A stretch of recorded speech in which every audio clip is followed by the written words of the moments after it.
I'll call your next witness, please. Yes, Your Honor. At this time, the state calls Kayla De La Cruz. All right, please be seated in court. All right, thank you.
She's here, Judge. She's probably upstairs.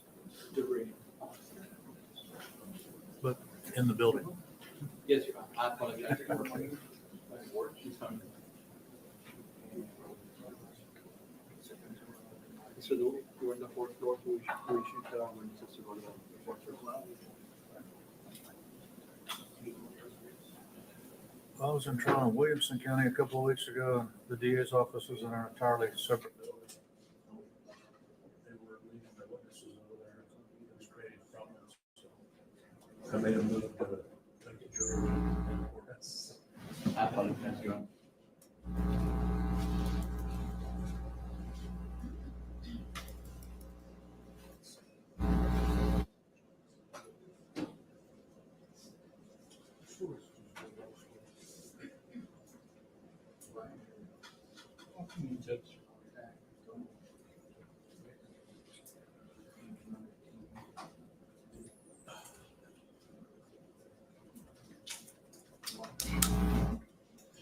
Good morning. Could you raise your right hand for me, please? You do solemnly swear the evidence and the testimony to give in this cause to be the truth, so help you God. Yes. All right. Have a seat over here, please.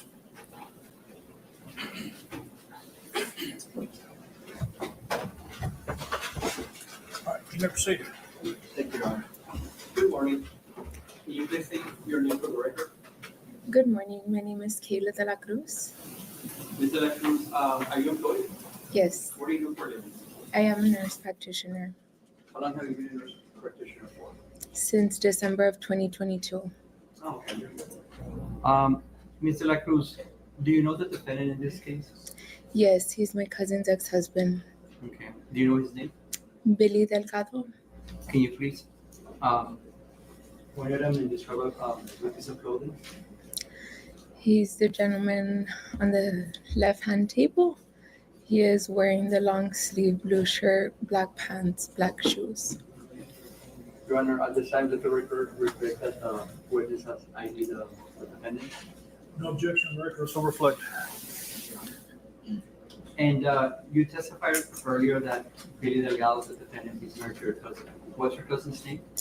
Erika Di Torres. Okay. How long have you known Billy Delgado? Approximately 6 years now. 6 years.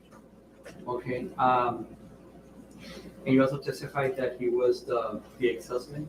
Correct. Can you please describe the relationship as to your personal knowledge of the defendant and your cousin Erica Torres? My cousin has a daughter with Billy, Okay. And what's her name? Esmeralda Emmy Delgado. Okay. And can you tell the jury, I don't know, any personal knowledge that you might have as to the relationship that they had? It could be described as toxic. Toxic in what way? I was never physically around Billy, but I would always verbally hear him abuse her. Judge Said she had no personal knowledge. She was physically around him. but she testified that she heard him treated as an abuser. So those are his statements. I clarify the question for the record, I'll overrule the objection. Thank you, Your Honor. When you testified that you heard Billy Delgado abuse her, what did you mean by that? 2 weeks prior to this incident, it was my cousin's birthday, May 18th, and I was on the phone with him, with my cousin, while he was telling her something. I cannot recall word by word exactly what it was, but I do recall myself stating, "Did he just threaten you?" And she said, "Yes." He said, "This is my last birthday." Okay, and when you said threaten you, what did you mean by that? What made you believe that it was a threat? Because of the way he was speaking to her, the tone of voice that he was addressing her. Not because of the words And the tone of voice. Well, yes, and that's because basically he was saying it was your last birthday, which was giving me some type of clarity that she no longer was going to live. Okay, and were you concerned for your cousin Erica? I was. Did you tell her anything? I did. What was that? That she needed to address this with Laredo Police Department, and I also made her mother aware of the situation. Okay. Anything else that you experienced from that relationship? Not really. How was Erica Torres with Amy, her daughter? Erica's a great mother. She's always been involved with her daughters. Most of the time, always together. Okay. So now let me take you back. Oh, and when you said it was May of 2024, or what year was it? Correct. May 18th of 2024. Thank you. Now, let me take you back to June 1st, 2024. Do you remember that day? Yes. It was Saturday? Yes. Okay. What do you remember from that day from the beginning? That morning, Erica and I had gone to go have breakfast. While having breakfast, she did get a phone call where she was speaking with Emmy, her daughter, and her daughter was with her father, Billy Delgado. And what happened next? Emmy and Erica were just talking over the phone, and that she wasn't going to get to see Emmy until tomorrow, which would be Sunday. To paraphrase of a conversation she's not a part of. It's over the phone. She's not listening to the entire conversation, so we're getting a distorted view of whatever she's interpreting. I'll rephrase it. I'll sustain that objection, go ahead. Thank you, Your Honor. Okay, so you testified that you were with Erica eating breakfast. Around what time was it? This was before noon. Before. Okay. And you testified that she got a call from Amy. Okay. And after she hung up with Amy, what happened next? I departed because I was going to be leaving out of town, and Erica went her own way too. Okay. What happened next? Then Once you left the restaurant? I leave the restaurant, I get home, I'm preparing my bags to leave out of town. I get inside the vehicle. As we're leaving my home, I see on my phone that I had a missed call from Erica. Okay, what This missed call was at approximately 1:16 when I received a phone call from her, happened? That's and 1:16 around p.m.? correct. Okay. What- And then I also received a text message from her at approximately 1:17, 1:19. And by 1:20, I called her back. what happened? In that text message, in my statement, it's word per word as to what I received message from her, but basically stating that she was lost, she was confused as to why she had to pick up her daughter today when they had already agreed that she was picking up her daughter until the next day. Which is Sunday, June 2nd, 2024, is that correct? Correct. Okay, what happened next after you saw that you had a missed call and a missed text from Erica Torres? So at this point, I'm already on the line with her. She's stating that she's confused, that she's lost, that she's on her way to pick up her daughter, and that she's almost there. Did she tell you where she was going to pick up her daughter, Emmy? She stated at Emmy's biological father's residence. Which is? I've never been to Mr. Delgado's home. Yeah, okay, so it was Billy Delgado's residence. Correct. Okay, and then what happened is after you called her back? She didn't want to hang up, so she told me to wait, that she was already approaching, and as she's approaching, I hear multiple gunshots. Approximately 6 gunshots. I hear her scream, frantically crying. When you heard the gunshots, how did that make you feel? I was shocked. Were you expecting to hear any gunshots? No, I was not. Okay, so you're on the phone with Erica Torres. You hear multiple gunshots. What happens next? I hear her scream. Do you know what she was saying? She was in pain, screaming in pain, and she just says, ah, ah. And as she screams, the call drops. I immediately call her back and I say, are you okay? She says, no, call 911. Billy shot me. He shot me. He shot me. As she's telling me this, At that time when she's telling you that, what was going through your head? she's injured. She's injured. We need to get an ambulance. We need to get paramedics on scene. Did She believe needs her at that time when assistance. she told you that? Yes, because of the way you're in distress. When somebody gets a gunshot wound, you're not going to be calm, collective. You could hear that she was in distress. She was in pain. She was frantic. Okay, so once she told you, call 911, Billy shot me, Billy shot I me. put the phone on speaker and I'm starting to dial 911 without knowing that the other call would drop with her. I thought I would be able to merge the calls. So her call drops and I begin to speak with the operator. As I speak with the operator, I give my cousin's full name, exactly what I heard, her location, the vehicle she was driving, and I have her on Find My iPhone where I was able to give the location based off Find My iPhone. Do you remember that location? It was in Smith Street. May I approach? Exact numbers, no. Yes, sir. I'm gonna show you like an aerial map of the city. This is North Smith. So it was like more or less around this area where the apartment was. It's Reynolds, Smith, and here's Clark, and here's Arkansas. And this is where he lives. Do you remember that? Yes, that was North Smith Avenue, with the address I believe I gave to the 911 operator.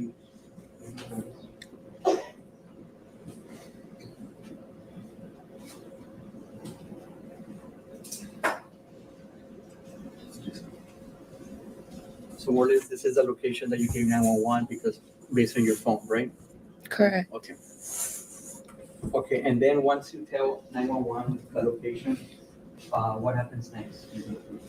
I spoke to the operator for approximately 2 to 3 minutes, letting her know that I did hear gunshot wounds, that Erica did verbalize to me that she was shot.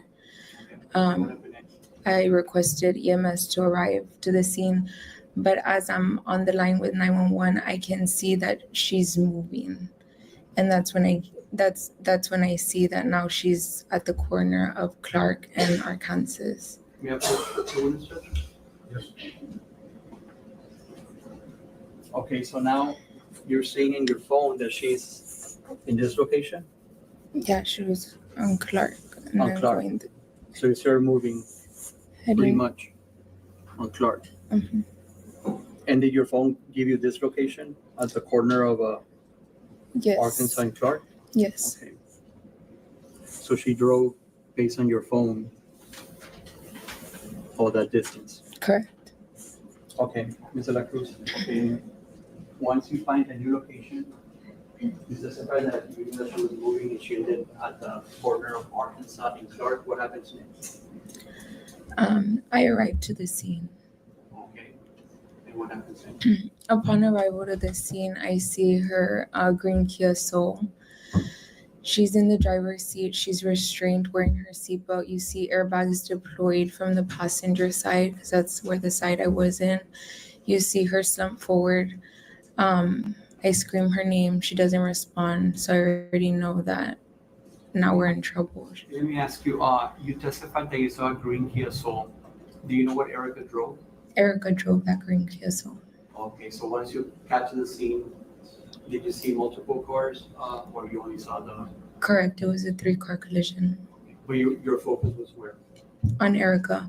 Why? Because by this point, I already knew that that was not the initial scene. And I knew that most probably they didn't know that she had gunshot wounds. Okay, so once you arrived to the green Kia Soul, what did you do next? I see that there was a bystander man on the driver's seat, on the driver's side. He was holding, trying to hold her neck. And I tell him, I'm like, she has gunshot wounds. He's like, nobody shot gunshot wounds. No Was that- gunshots Was here. that man in uniform, or was it just a regular? A regular white t-shirt. Okay, and then what happened next? And then I reconfirmed with him. I said, no, I heard the gunshot wounds. Erica confirmed verbally, telling me that they were gunshot wounds Okay, that she just suffered. At this point, Erica is already, she's pale. At this point, he doesn't let me touch her, so I can't check for a pulse because that's immediately what I was trying to get to. I wanted to see if she still had a pulse, or we needed to go ahead and intubate, start CPR. Was she conscious at that time? No, she was unconscious. And then what happened next?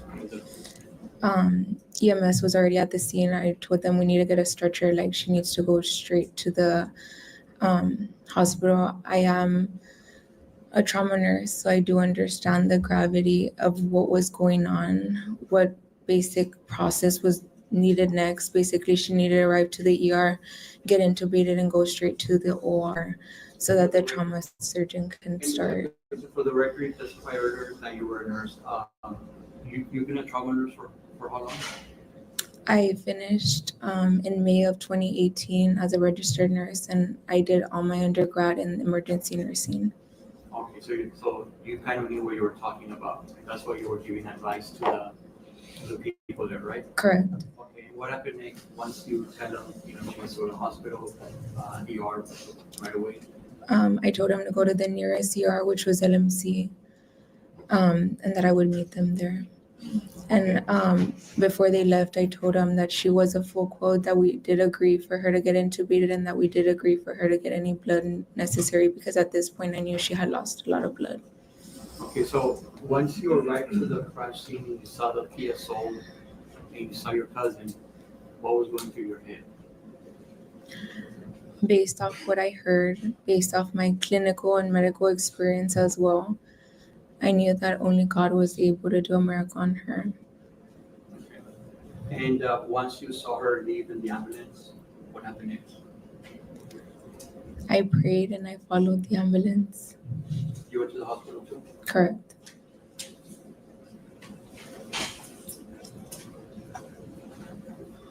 As a witness at this time, Judge. Judge, will you approach?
Kayla, they asked you a question and you said that Erica was a good mother. Correct. Based off my experience, what I've seen, she is a good mother. Did you know that she was driving intoxicated? Do you have any knowledge of that? She was driving Objection, Your Honor, intoxicated? have you approached?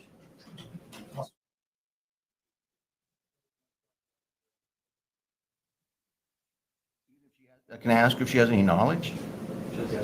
Okay. Do you have any knowledge that she was driving around intoxicated with her children?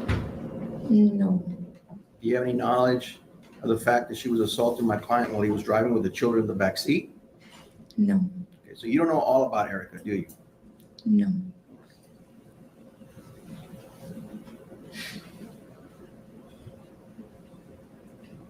All right. Do you have any knowledge of her being abusive to Billy? no, No physical violence. You have no knowledge of that. no, Do you have any knowledge of her dropping him off in the middle of the night so he had to walk home miles? no. So you don't know the complete story of their relationship, right? Correct. And you do know that Erica has another child, right? Yes, I do. And were Billy and Erica married? Yes, they were. Did they become separated? Yes, they were. Okay. Do you know where Erica was working at during their separation? Yes, Where was she working at? at her father's home health and with another agency. Did she have any other types of jobs besides those two? Did you know? No,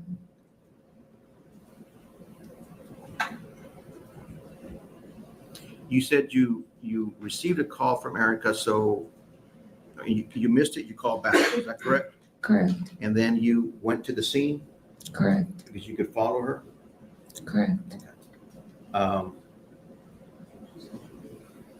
And did who actually witnessed you talking to Erica and seeing Erica?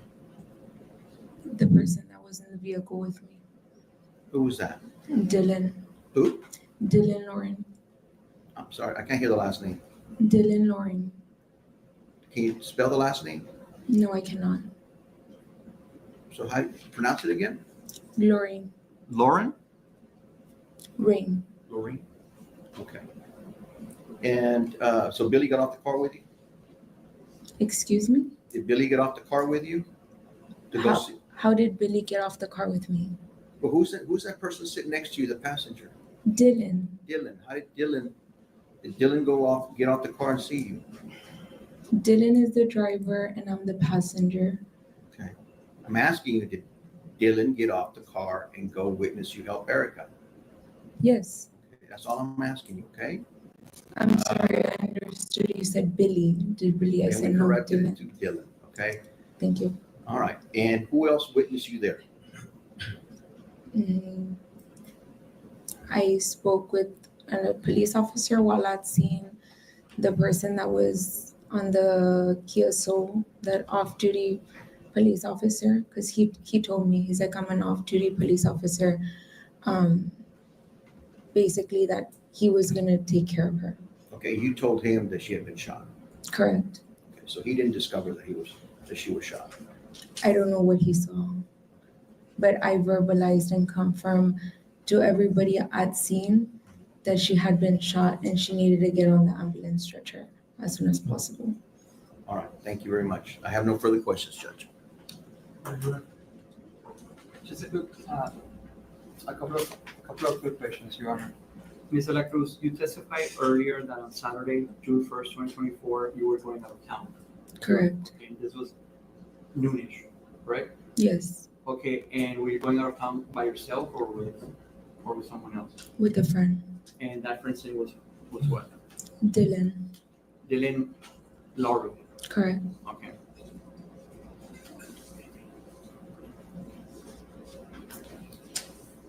No further questions, Judge? No questions. No recall. Recall, Mr. Vega?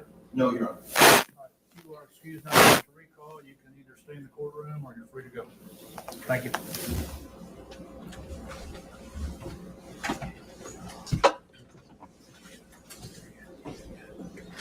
Let's see, counsel up here real quick. Yes, sir.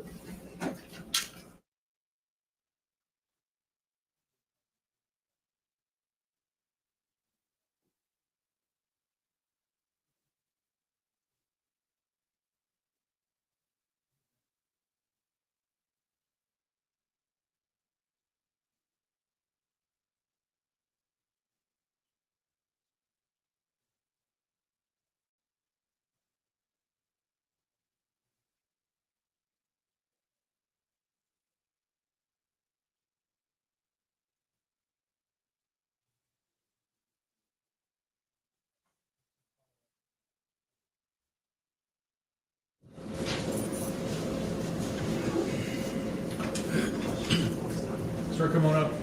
Have you been sworn in the case? Yes, sir. All right, let's have a seat then. Adjust that microphone, make it comfortable for you. Ladies and gentlemen, he was sworn inside your prison, first day of trial, he was under oath. Yes. Have a seat. Thank you, Your Honor. Good morning, Sergeant Vaquera. Good morning, sir. Could you please state your name for the record? Sergeant Jesus M. Vaquera, Okay, and where are you employed? Laredo Police Department, sir. All right, and how long have you been employed by the Laredo Police Department? 26 years, sir. And what is your current position with the Laredo Police Department? I'm currently the Central Sector Patrol Supervisor. Okay, now I want to ask you about the case at hand. Are you familiar with this case? Yes, sir. Okay, how are you familiar with this case? Back on June 5th of 2024, I was assigned as a detective to the Special Victims Unit, and a case related to this case was assigned to me. Okay, so back in 2024, just so we can understand, what division were you assigned to back then? Special Victims Unit. Okay, and what types of cases are those? It's domestic violence and sexual abuse. Okay. Now, when you got that assignment, what was your role in that case? I was the lead investigator in the case. Okay. So, what did you do in investigating that case? When I got the case assigned, I proceeded to read the preliminary report that had been filed by the officer on June the 1st, 2024. And I read that the report was of an allegation of an outcry of sexual abuse. So after further reviewing the case, I proceeded to make contact with CPS in light of the situation that the mom was in the hospital and the dad was detained, to find out who had custody of the child to set up the child for a forensic interview at the Children's Advocacy Center. Sorry, what was that last part? To set up the child for a forensic interview at the Children's Advocacy Center. At the Children's Advocacy Center. Okay. Let me ask you, what is a forensic interview? A forensic interview is an interview done by a professional counselor that speaks to interviews children that are victims of a traumatic incident or are victims of a crime. Okay. Why do you all take children to be interviewed at the Children's Advocacy Center by a forensic interview? We take the children to the Children's Advocacy Center to be interviewed because, as per LPD policy, we do not interview children that were victims of a crime or they're suspects of a crime. We only interview children as witnesses only. Okay. So a child is a victim, you all. We don't, none of the officers interview the children at all. Okay. Why is it important for a child to be interviewed by a forensic interviewer?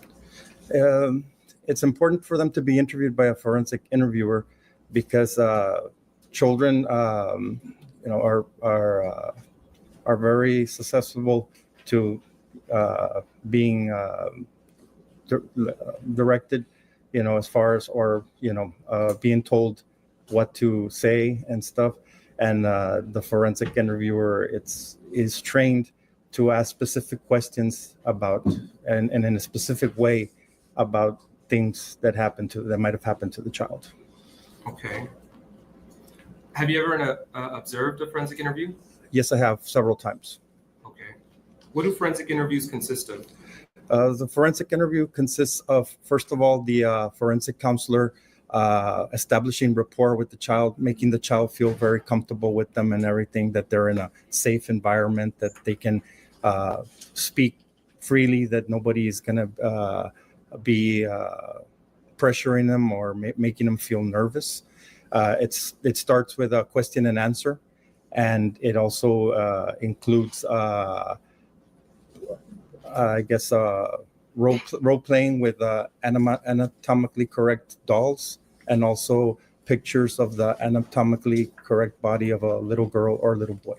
Let me stop you there, because you used the word anatomical doll. What's an anatomical doll? An anatomical doll is a doll of a little girl or a little boy that has all the body parts of the child. Like the way the child sees herself, she sees the little doll. And Everything. why do forensic interviewers use anatomical tools? A lot of times, depending on the age of the child, if the child is a very young age, like between 4 and 5, that their language development is barely coming up, the dolls help them to answer the questions that the forensic interviewer is asking. Okay. And you said an anatomical drawing. What's an anatomical drawing? It's a drawing also like of the doll, but it's on a drawing, and they sometimes use that so that the child can point to the parts of their body that are their private parts. Okay. And what's the time limit on a forensic interview? There's really no time limit. It's just however long the child takes to tell what they need to tell or whatever they have to tell the forensic interviewer. Okay. So you were investigating this alleged rape. After the interview of the child in this case, what information did you have? Basically, the child did not outcry to any sexual abuse. The child was more saying everything that transpired during the incident with her mom and her dad. What's an outcry? And now an outcry is when the child says that something has happened to him, Okay. like in sex abuse or and stuff. In this case, after the child's forensic interview, what evidence did you have to go forward?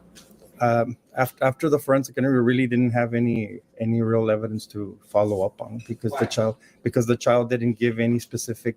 First of all, she didn't outcry to being sexually abused, and she didn't give any details that I could follow up as to the allegation. Okay. And based on your training and experience, what did you do after that? After I finished my investigation and everything, I proceeded to staff the case with the MDT. Okay. The MDT, what is the MDT? The MDT is the multidisciplinary team, which is a community team made up of the district attorney's office, the county attorney's office, the Laredo Police Department, CPS, the forensic interviewers, and the forensic counselors from the Children's Advocacy Center. And when you present a case at the multidisciplinary team with these different agencies of the community, how are they staffed? We present the case to the district attorney's office. I present whatever evidence I have on the case, what was found out from the case. They also hear from the forensic interviewer as far as the interview of the child, and they also hear from CPS on their investigation, what they learned from their investigation. Okay. What was the decision on this case? After everything was presented, the multidisciplinary team came back with insufficient evidence, and they went ahead and closed the case. Okay. And based on your training experience, why do you believe the multidisciplinary team closed the case for that reason? The reason that they closed it was because the child didn't outcry to any sex abuse. And when you mean the child didn't outcry to any abuse, what do you mean by that? That during the forensic interview, the child never stated that she had been inappropriately touched or that anything had happened to her in a sexual manner.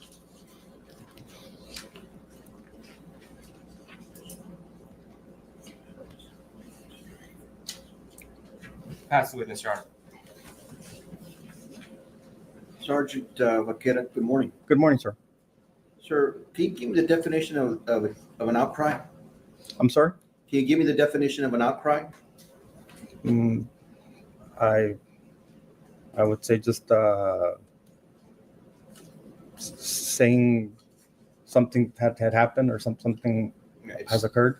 It would be the first person that the child makes a outcry to, right? Yes, sir. Okay, who was that first person? I believe it was Mr. Delgado. Okay, so there was an outcry made, correct? Yes, sir. Okay, because I think you told the jury there was no outcry. There was an outcry made, correct? Yes, sir. All right. Did anybody go and attempt to interview Billy Delgado concerning the outcry? No, sir. Okay, do you know who the alleged perpetrator is? Yes, sir. Who is it? I believe it was an uncle An uncle? Whose uncle? On the paternal side or on the maternal side? on the maternal side. Okay. And did you go interview that uncle? I attempted to interview him, but I was unable to interview him. Okay, so you never even made an attempt to interview the alleged perpetrator. You don't even know what he's going to tell you. He may confess to you, right? But I didn't have anything to really question him on, sir. You had an outcry. We had an outcry, but the child had to be interviewed first to corroborate that outcry. And can you tell us how old the child was? I believe she was like 4 or 5. She's 4 years old, and she's scared. She's alone. Was her mom with her? Was her dad with her? Was her paternal grandmother or maternal grandmother with her during the interview? No parents are allowed on the interview. You talk about 4-year-old who doesn't make a statement to CPS, and therefore there's nothing to go on, right? Yes, sir.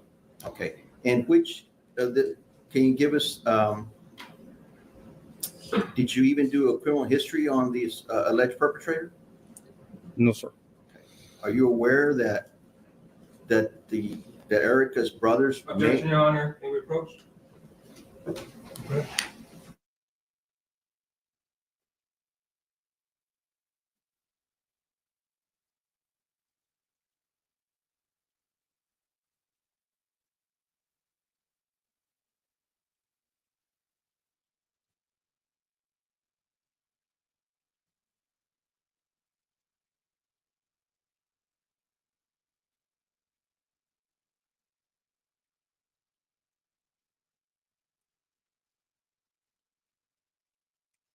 Okay, so this is very interesting. How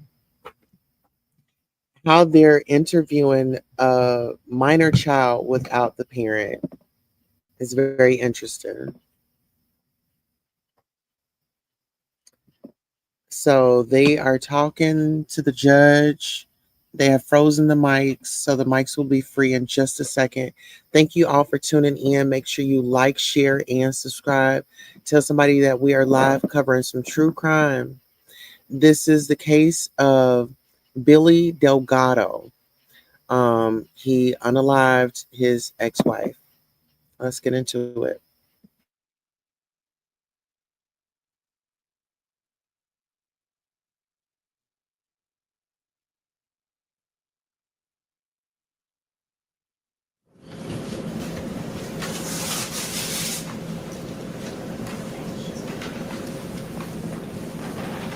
Okay, you never seen. Okay.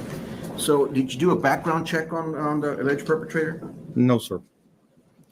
So the investigation ended right there, correct? Yes, sir. Okay. So the finding is that there's, not that it didn't happen, right? Yes, sir. Just that you don't have, because the child didn't tell you something, it ends with that, correct? Yes, sir. Okay, so you don't know the alleged perpetrator had a criminal history, had done this before, was going to confess to you, right? Yes, sir. Okay, did the decision that you didn't continue the investigation have anything to do with that Erica's family is related to a district judge in this courtroom? This No, courthouse? sir. No, sir. No, sir. Had nothing to do with that. No, sir. All right. So was it a brother of Erica's or was it an uncle of Erica's? It was a brother. A brother. So that relationship with the district judge at this courthouse had nothing to do with it. To the relevance of this, Your Honor. I'll suspend objection. What can you tell us what the decision was to terminate the investigation? The case was presented to the MDT, and based on the outcome of the forensic interview, that's what the multidisciplinary team made the decision. So a 4-year-old makes no statement and it ends there, right? Basically. Yes, sir. Judge, I have no further questions at this point. You're correct.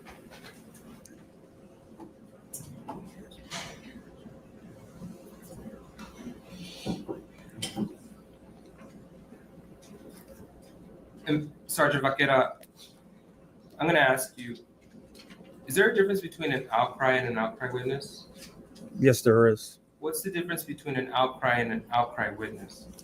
An outcry witness has already been interviewed, and there has been established that something did occur, that something did happen to that person.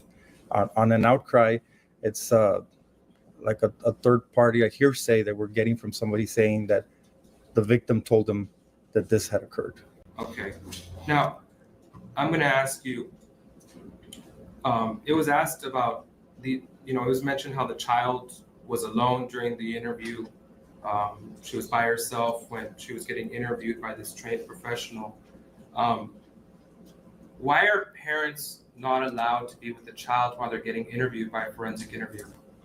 It's so that the child will feel more comfortable, so the child won't feel pressured, because we all know that small children, when asked questions by a stranger or somebody they don't know, they automatically turn and look at the parents to see, whether they're answering like they're supposed to or not. They ask for approval from the parents. So to avoid the child having that pressure or stress on them, it's the reason that no parents or grandparents are allowed in the interview room.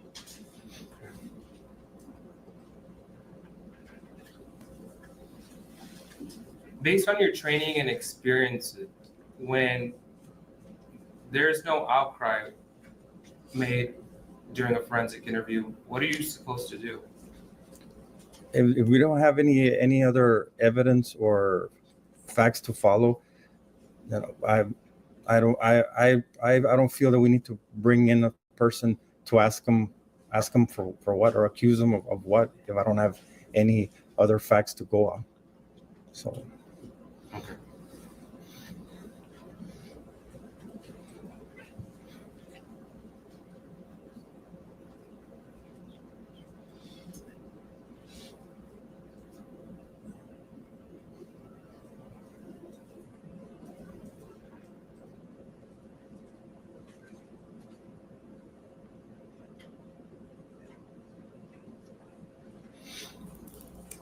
Now, after you did the forensic interview and you discovered that there was no outcry, what, if anything, would you have to talk with about to this potential suspect in your investigation? If anything, is just bring him in and just tell him that an allegation was being made, and if he had anything to say in regards to it. But if so who made that allegation? The allegation was done by the defendant. And what do you have to corroborate that? Nothing, because I don't have any follow up from the child to what she told him. Ask the witness.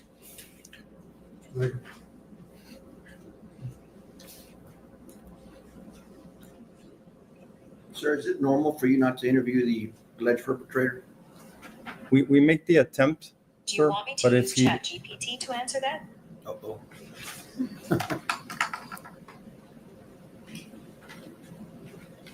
Okay. We make the attempt to contact the suspects on all cases, but if they do not call back or do not respond to us, there's nothing we can really do. So you don't go knock on their door? We attempt to, and we attempt to call him and everything, but if he doesn't respond back, I mean, there's nothing more we can really do. We can't force him to come in. That's all I have this witness, Judge. Nothing further, Your Honor. Okay, recall either side. No recall, Your Honor. No recall. All right, sir, you're excused, not subject to recall. Thank you. Thank you, sir. Your next witness.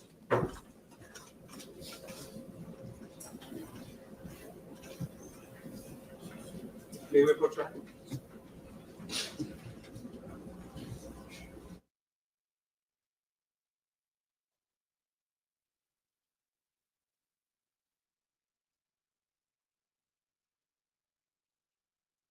All right, so the next witness that's going to be coming up is going to be State Witness 11, Dr. Ivan Medeiros, General Surgeon, Laredo Medical Center, treated Erica Torres at LMCER.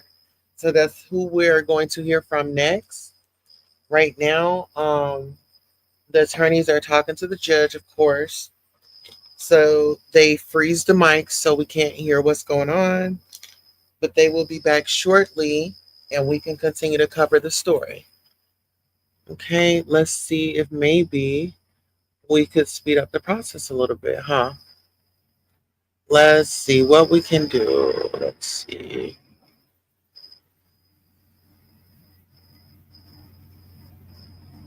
Okay, so give me 1 second, guys. All right.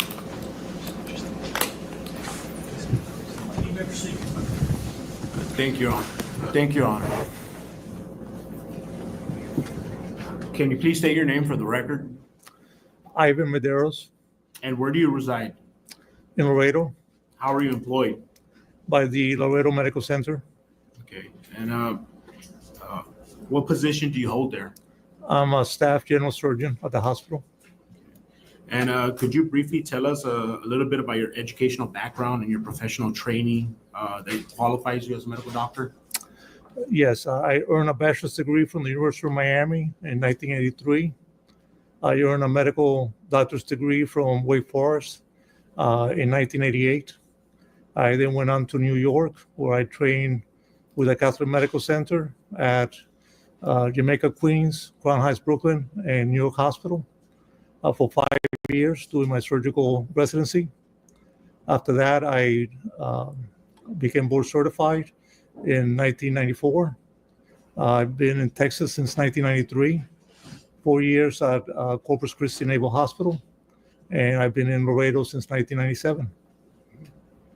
And I'm sorry, you may have said it, but you're licensed to practice medicine? I am licensed to practice medicine in Texas since 1994. 1994, okay. And generally, what does your practice consist of? It consists of general surgical practice to include gastrointestinal diseases, breast cancer, and I take trauma call 1 week out of the month for the Laredo Medical Center. And do you belong to any professional organizations? I belong to the American College of Surgeons. Have you testified before as an expert? I have not. During the course of your duties as a medical doctor, have you examined and treated individuals with injuries? Yes, I have. How about gunshot wounds? Yes, How about gunshot wounds to the abdomen? yes. Has this been on a few or many occasions? I don't have the exact number, but I will say many occasions. And generally, what type of injuries do you see in your field? The most common is really blunt injury, motor vehicle accident, but we do see a fair share of gunshot wounds and stab wounds. And then on June 1st, 2024, did you examine Erica Torres? I did. When and where did this occur? This occurred at the emergency room at the Laredo Medical Center. And how did Erica Torres come to you at the emergency room at Laredo Medical Center? She arrived by ambulance as a trauma code. Can you explain to us what trauma code means? A trauma code is activated when somebody is severely injured and has a life-threatening injury. I'm sorry, can you say that again? It has a life-threatening injury. Life-threatening injuries. Yes, And did you observe any injuries on Erica? absolutely. What injuries did you observe on Erica Torres? She had 3 gunshot wounds to the abdomen. She had a gunshot wound to the right thigh, and she had a gunshot wound to the left hand. Can you describe these injuries a little bit for us in detail? Yes, they're holes that are made by bullets that are very typical. She also had a fracture of the, I believe it was the right ankle with deformity. In addition to that, she was extremely hypotensive. That means low blood pressure. She lost consciousness within a short period of time of arriving to the emergency room. Now, I'm going to ask the court permission for something in a bit, but if I were to ask you to step down and be able to, we actually have a diagram here for demonstrative purposes for the jury. If I were to ask you to step down and mark the injuries where you observed them on the diagram, would you be able to do that for us? I can. Your Honor, may I ask permission from the court for the witness to step down and be able to show the jury on the diagram where the injuries he observed on Erica Torres? Please do, Doctor. Okay.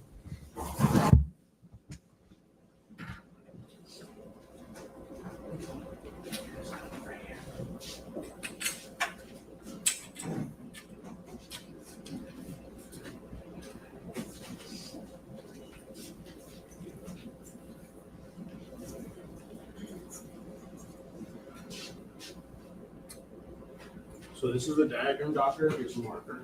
Can you please mark the injuries that you observed on Erica Torres that day where you were treating her?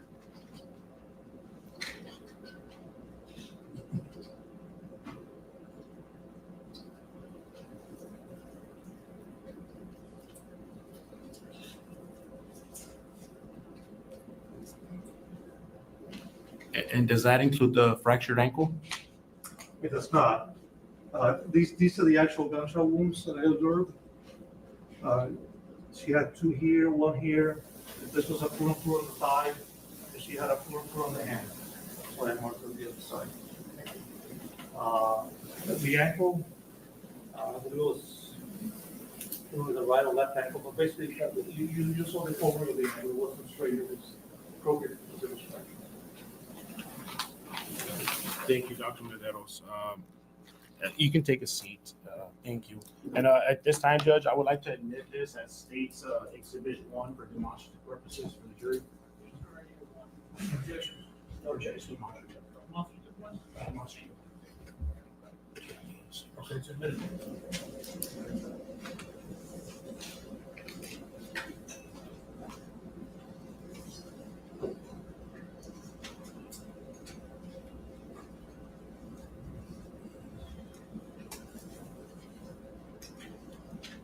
And just for the record, Judge, I put 1 demonstrative.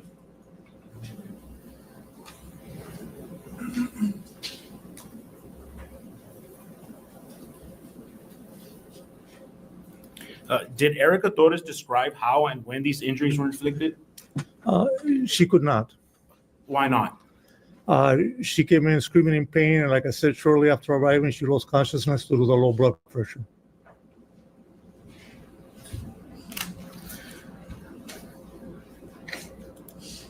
What treatment did you perform on Erica Torres? She was resuscitated in the ER as much as possible while we called the operating room team in. This was on a Sunday afternoon. She got blood transfusion, other blood products, saline, taken to surgery. Her blood pressure went as low as 42. Normal systolic should be 120, and she was not conscious. What's the significance for about her blood pressure being that, I guess, that low? That 42? It indicates ongoing internal hemorrhage. Internal hemorrhage. And if that were left be untreated, what may happen? She would die. Was there a specific procedure you performed on her? Yes, she was taken to surgery, and she underwent what's called a damage control laparotomy. Laparotomy. And can you explain to the jury what a laparotomy is? Yes, a laparotomy is when we open up the abdomen to look inside and, in her case, control the damage and specifically stop the bleeding. And why perform this procedure on her? Because if we didn't stop the bleeding, she would have been dead. How many laparotomies, and I hope I didn't butcher that, how many laparotomies did you perform on Erica Torres? 2. Can I ask why twice? Yes, so the goal of the first laparotomy is to stop hemorrhage and stabilize the patient. She was very unstable. She has something called metabolic acidosis. Her pH was 7.85. Normal pH should be 7.4. Below 7.2, you start having problems with myocardial contraction, and she was at risk of dying. So you need to stop the bleeding, continue resuscitation in the intensive care unit, normalize the body temperature, and then we can come back and treat additional injuries. And at what pH level did you just say that? 6.85. And what was hers? Oh, no, sorry, that was her pH. The normal should be 7.4. Okay. And anything below that is? Anything below 7.2 is critical. Okay. And then after you performed the laparotomy on Erica Torres, what did you do with Erica Torres? We sent it to ICU to continue resuscitation. Okay. And up to this point, since you received her and you've done all this up to this point, what were her chances of survival? I would say less than 50%.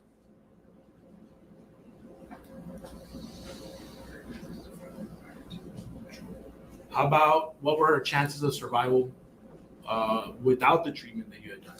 100%. I'm sorry? 100%. She would have died. She would have died. Now, Dr. Mederos, are you generally familiar with the legal definition of serious bodily injury? Yes.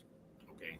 And so is it your understanding then that serious bodily injury means bodily injury that creates a substantial risk of death or that causes death, serious permanent disfigurement, or protracted loss or impairment of the function of any bodily member or organ? Yes. That's your understanding. Yes. Okay. Now, keeping that definition in mind, do you have an opinion as to whether or not the injuries inflicted on Erica Torres constituted serious bodily injury? Yes. The only thing she didn't do was die. She had everything else that you mentioned. All three. All three. Thank you, doctor. Now, on her medical report, and just for the record, Judge, it states Exhibit 2, it has been pre-admitted into evidence already. I might be EE or elbow, I'm not sure what it's called for this. Just real quick, may I approach the witness? Yes. Thank you, Judge. Are you familiar with State's Exhibit 2? Yes. And what is that? This is the medical record that you have obtained. Okay. Pertaining to, The treatment of Erica Torres. thank you. And you're familiar with these records? Yes.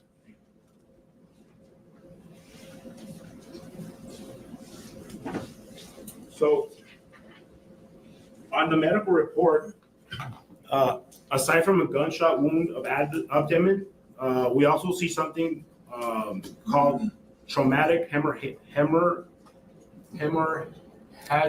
Shock. shock. Okay. Can you explain to me what that is? Yes. The word shock refers to where you have inadequate blood flow to the organs to supply that require oxygen and nutrients it needs. So you start having organ dysfunction. And did you treat her for this? Yes, we did. If you had not treated her for this, it was left untreated, what could have happened to Erica Torres? She would have died. I'm going to refer on the medical report on State's Exhibit 7. Specifically, we're looking at page 17.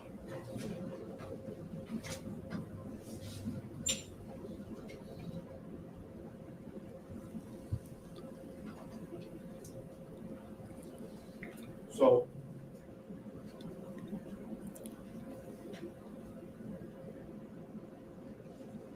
right here, doctor, and you could probably recall it, but based on the medical report, how much blood did Erica Torres use? It states there that she received 11 units of packed RBCs, which is red blood cells, 3 units of platelets, and 3 units of fresh frozen plasma. Okay, I'm sorry. So the question was, doctor, how much blood did she use? Did she lose? Yes. I estimated 4 liters. You estimated 4 liters? Yes. And so did that mean she had to be replenished with blood? That's her whole blood volume. I'm sorry? That is her whole blood volume. Was she replenished with any blood? Yes. Yes. How much?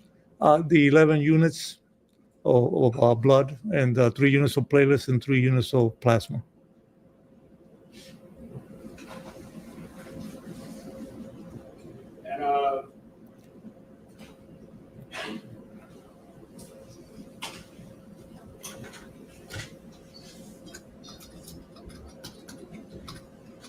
And you mentioned that she lost 4 liters of blood. Yes. How serious is that? To qualify as class 4 shock, which is the worst, all you need to lose is 40% of your blood volume. In total, she lost her whole blood volume, which is 4 liters.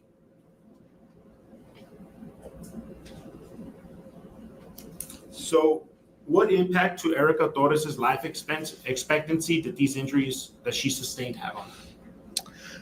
I think In in my experience, long term, she's going to have difficulties the rest of her life. Okay, like what exactly? She has severe damage to her intestines.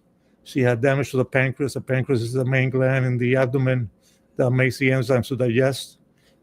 She lost a large amount of small intestine, which is where you need to absorb nutrients. She lost at least what she was here, half of her colon, which has to do with fluids reabsorption. And I don't know how much was left after her multiple surgeries in San Antonio. because she had on my last operation still areas that were ischemic. That means that we weren't getting enough blood supply. You mentioned that she lost a good portion of her intestines. Yes. Is there a specific medical term for that? Yes, when they lose so much more intestine, they get something called short gut syndrome, where the intestine that's left doesn't have the ability to absorb enough fluid or nutrients to sustain her. And what can that result in? Malnutrition, vitamin deficiencies. Now, what impact in regards to Erica Torres' quality of life would these injuries have on her? The result will be if she recovers enough and the intestines adapt where she can eat, she will always have problems with chronic diarrhea, and she's at risk of having problems with bowel obstruction. And that's pretty much. Will she require future medical needs? I think the rest of her life she would need to be monitored for these problems. How so? Well, they need to monitor her vitamins, make sure that she has enough vitamin B12 and enough vitamin D, etc. They need to monitor her albumin to make sure she's is nutritionally stable. And had you, Dr. Mederos, not treated Erica Torres, again, what could have happened to her? She would have been dead.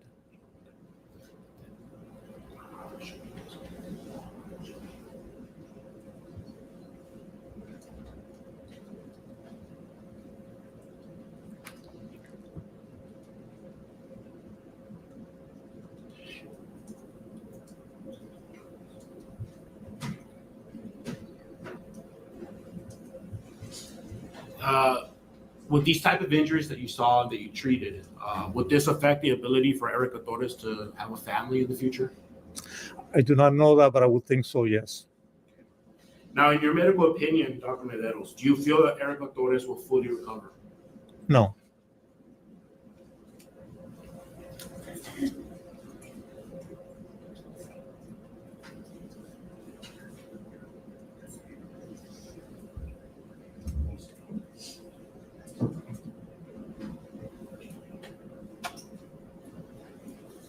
And then a couple more questions before I wrap up, Doctor. So again, you said you're familiar with and just to clarify, you're familiar with the legal definition of serious bodily injury.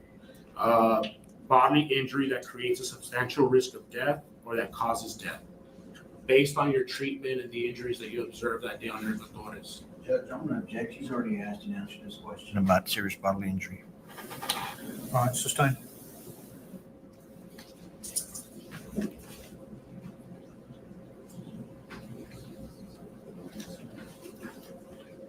Pass a witness. Good morning, doctor. Morning. How long have you worked here in Laredo? I've been here 27 years. 27 years. So you established a relationship with law enforcement? I don't have any relationship with law enforcement. Did you testify for them I have never testified for them. in court? Have you ever testified for the prosecution? Never. First time. This is your first time. Yes. So you don't receive any money as a I don't stipend? receive any money whatsoever. Are you a forensic? Do you hold a degree in forensics? I do not. Could you tell, since you don't have certification in forensics, I mean, are those entry? I mean, you can't determine whether those are entry or exit wounds? The bullet wounds. I don't know if they're entry or entrances. Exit or entries, right? That's correct. Okay. So depends on may I approach on? Sure. So it just depends on the shape of her position, how the body was situated. So we could have whether the bullets were coming from an angle, going straight, going up. We can't tell exactly how many gunshot wounds that is. And that doesn't concern me. I'm only concerned about what I can fix and what I need to fix to save her life. So you have no testimony to how many how many actual shots were entered and exited the body, but you can say that those are either a combination of entry or exit wounds, right? Objection, Judge, he's already asked and answered this. Yes. You want me to answer? And as we see the fracture on the ankle, that is not a bullet wound, right? That is correct. Okay. That tends to show that would be some type of injury from maybe an automobile accident, right? She was in an automobile accident. And you know that how? I know that from the EMS report. Now, did the EMS reports tell you that her airbag didn't deploy? I do not know that. So, I mean, there could have been some injuries caused by the steering wheel, correct? Not the bullet wounds, no. Not the bullet wounds, but there could be other injuries that caused The it. only one she had was the ankle. But you couldn't tell from the abdomen because of the bullet wounds, right?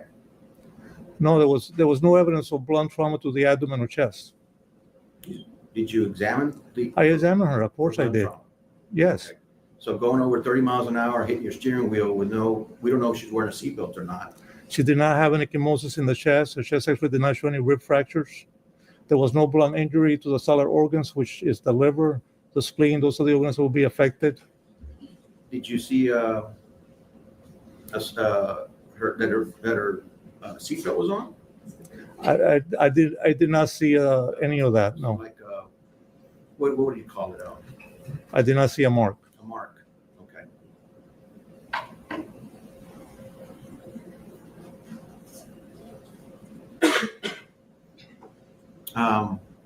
Why did it take? How long did it take before she started surgery? I don't know the exact time.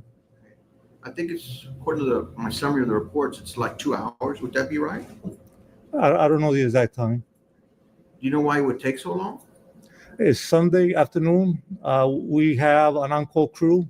That means that they have to be activated. They have to physically come into the hospital and set up the OR.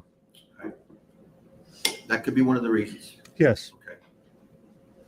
Okay. You made a comment about lasting injuries, but this was your limited time with Miss Erica here was the surgery that you performed, right? Yes. Okay, and then I believe, if my summary is correct, she exited the hospital like the next day or the day after? She left. She was transferred to the university hospital after the second operation. Okay. And after that, you never saw her again? Not until a few minutes ago. Okay. And you have no, you didn't perform any more surgeries in San Antonio or anything like that? No, I did not. So you don't know the extent of her rehabilitation by those surgeries that were done in San Antonio? That's correct. Thank you. That's all I have, Judge.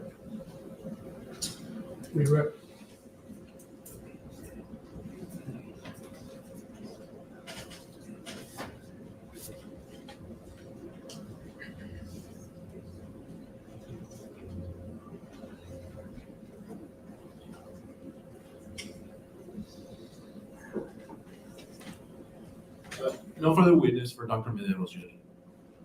Okay, not subject to recall either side. I mean, this is not from the defense.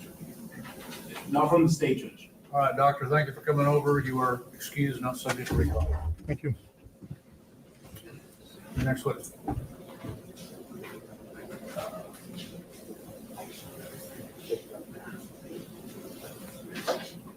Yes, Judge, the state calls Rebecca Lloyd Sanders.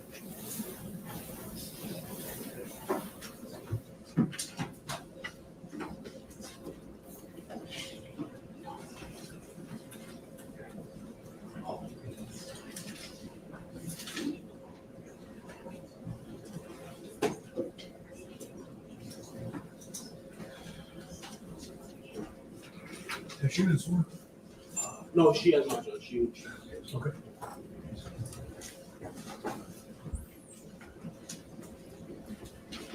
Good morning, ma'am. Could you raise your right hand? You do solemnly swear the evidence in the testimony given in the cause to be the truth, so help you God. Have a seat over here, please.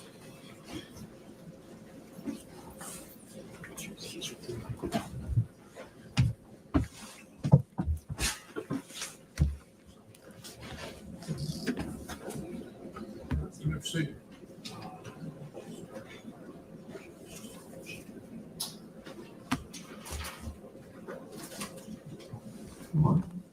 Good morning. Can you please state your name for the record? My name is Rebecca Lloyd, REBEKAHLLOYD. And where do you reside? I work for Texas DPS Crime Lab in Austin, Texas, in the trace evidence section. Thank you for coming on. What is your occupation? I am a forensic scientist. How long have you been employed in that occupation? 9 years. What are your job duties? I process, preserve, identify, and/or compare trace evidence, which could include, but not limited to, gunshot primer residue, glass, etc. I also prepare technical reports and interpret results of analysis and testify in court as an expert when needed. And what formal education do you have? I have a Bachelor of Science in Chemistry and a Bachelor of Arts in Criminal Justice from the University of Texas at San Antonio. Have you received any additional specialized training in the discipline of gunshot residue analysis? I have internal training with Texas DPS and also external training as well. Has any of this training been specific to gunshot residue testing? Yes, it has. Is your laboratory accredited? Yes, it is. Is this accrediting organization recognized by the Texas Forensic Science Commission? Yes, it is. And what accrediting organization accredits your laboratory? It's American National Standards Institute National Accreditation Board. And is this accreditation recognized and accepted internationally? Yes, it is.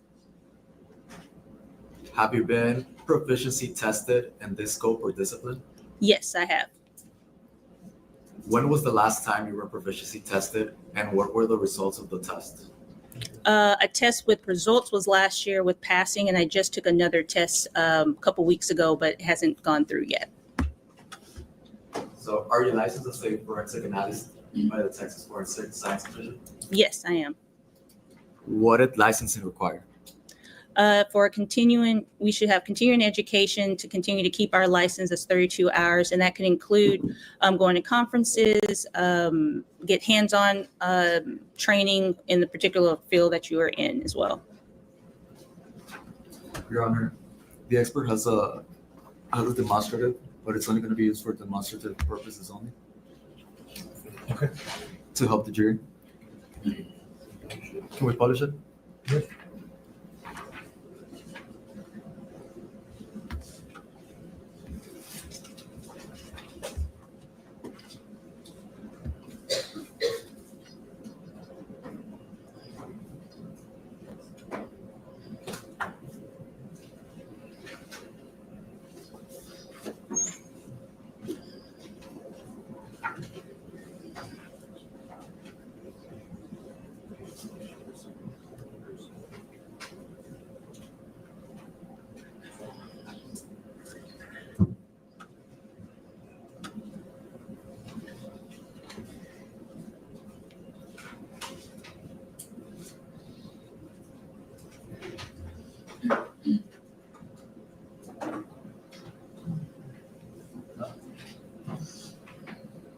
Numbers lawyer.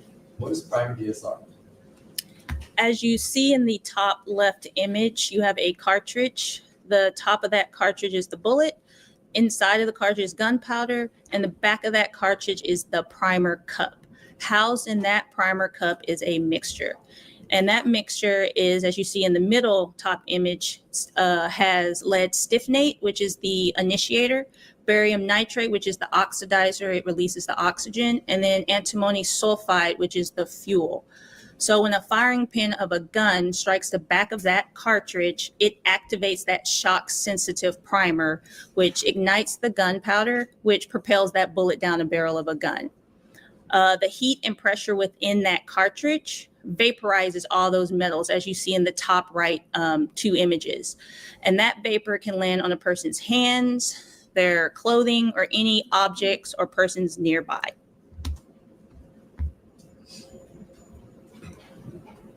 And what is it designed to collect?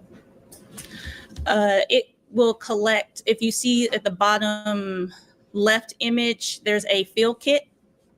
Housed in that field kit are usually two plastic containers, one usually labeled right hand, the other usually labeled left hand. Inside one plastic container, as you can see, is a metal disc, and on top of that metal disc is a black adhesive, so it's sticky.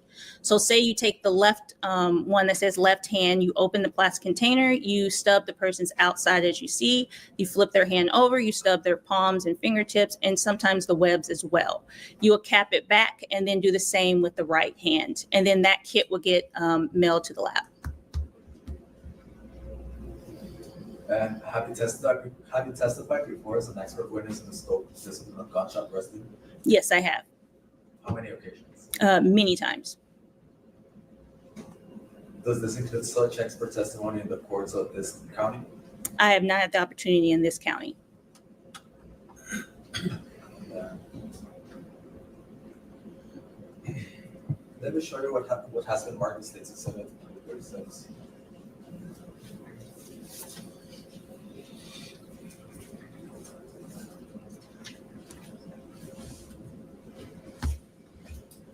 Do you recognize it? Yes, I do. What is it? It is the laboratory gunshot residue analysis laboratory report. How do you recognize it? It has my name on the second page.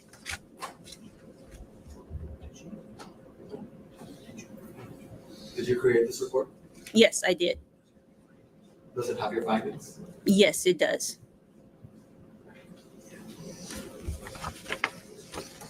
I will now take it to the defense for any objections.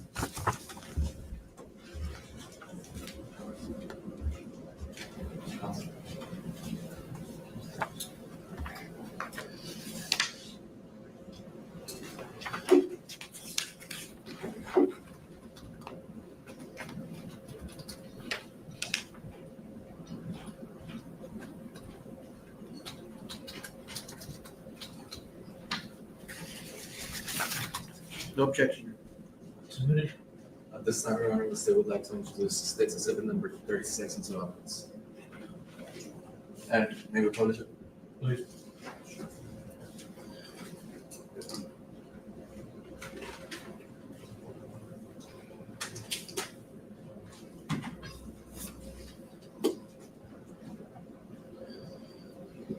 Now, what materials were analyzed in this report? There was a GSR kit analyzed.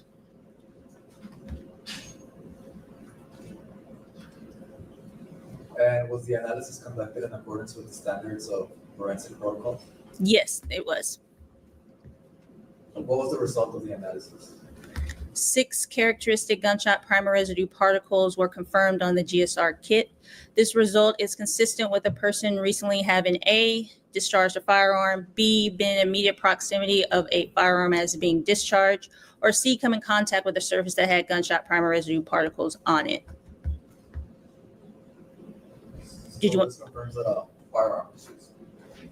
Or one of those 3 results that I said. Yesterday, it was brought up by the defense counsel when investigator Bala was doing the swabbing of the hands. Would bagging the hands affect the results, or not bagging the hands affect the results of the test? Bagging, that some agencies use a bagging of the hands is just an extra barrier of the hands to protect it from the environment. Sometimes they bag them if they're not going to collect the gunshot primer residue right then and there, and they will collect it some other time. At our lab, we have a 4-hour cutoff limit, so some people bag it and the time cuts off right then and there. And then some people don't bag it. My results will still be the same, whatever I get. So it wouldn't affect the results? No, it wouldn't.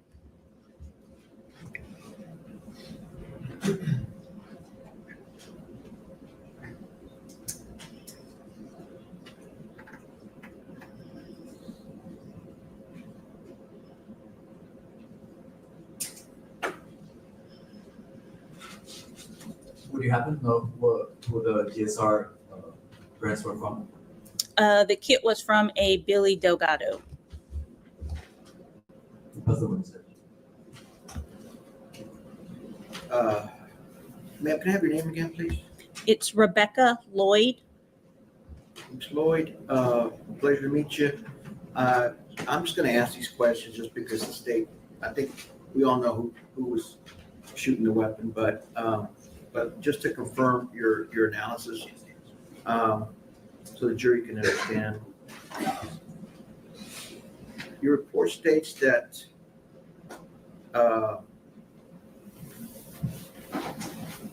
that the GSR has to be, that you won't accept a sample after 4 hours, right? Correct. Does the report state what your error rate is? No, it does not.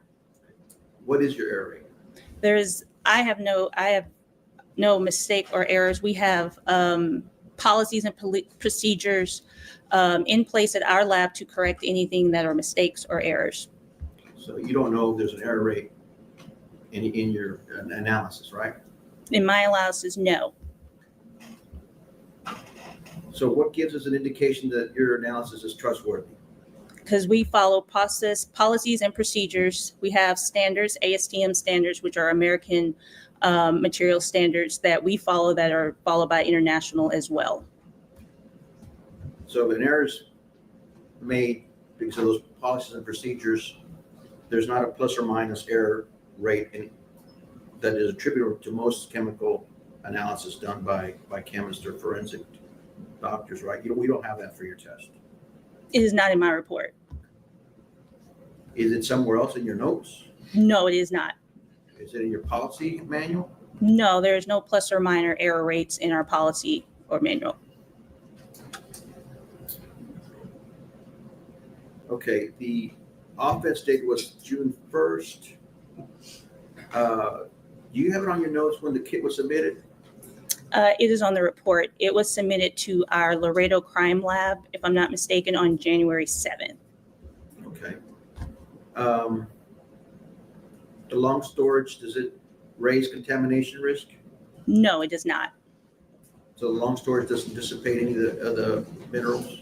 No, as I showed, or as you see in that picture, is on an adhesive and it is covered with a plastic container. So it is pre-preserved. And what was the storage condition that it was in here in Laredo, if you know? I do not know. I work in the Austin lab. Okay. So you know how it's stored here, right? No, they have a crime lab as well, and they store it in their vault. At least that's what they're supposed to do, right? Yes, and it's tracked because we have our own specific case lab number that is tracked through our system. That's at your lab. No, it's the whole DPS as a system. So where did this kit come from? In our lab? From Laredo or from your DPS office here in Laredo, Texas? It came in via in person. I don't remember the person's name from the agency to the Laredo Crime Lab. I don't understand. When they collected the forensic swabs here, right? And then it gets to your place in January, right? In the Laredo Crime Lab. What do you mean in the Laredo Crime Lab? So Texas DPS has 16 locations. One of them is Laredo Crime Lab, and I work in the Austin Crime Lab. So it was in the Laredo Crime Lab. Okay. So it went from the Laredo Police Station to the Laredo Crime Lab. Correct. The DPS, okay, that's what I didn't understand. Okay, but it took 6 months to do that? It came in at January 7th to the Laredo Crime Lab. We received it in Austin January 14th, if I'm not mistaken, the same year. And then I started my analysis on January 24th. Okay, for 6 months, it was stored here at the Laredo Police Department? I do not know where it was before the crime lab. Okay, so before January 7th, 2004, before it arrived at the Laredo Crime Lab, you don't know where it was? No, I do not, until it got to the crime lab. You don't know how it was stored? No, I do not.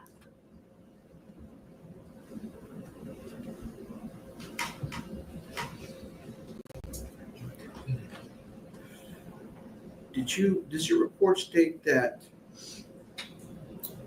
the results could stem from non-firing sources?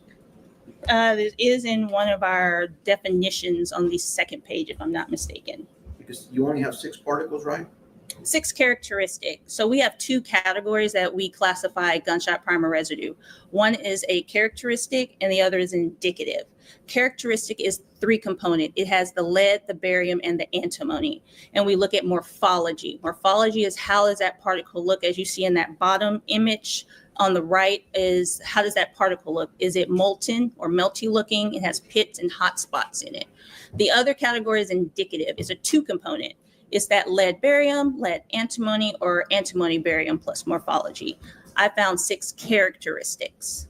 And at our lab, we stop around 6 to 8 of confirming, because it doesn't matter if we find 1 characteristic versus 1,000, it's still the same result. So your result is that that person who had the substance on his hands was exposed to some type of gunpowder, right? Yes, or the results of those 6 results that I have, or the 3 conclusions that I wrote. Okay. Can you distinguish from firecrackers or other types of items that have gunpowder? Yes, particularly with fireworks, they usually have high levels of magnesium and aluminum, so we'll know if it's fireworks, especially the crackling barrel type.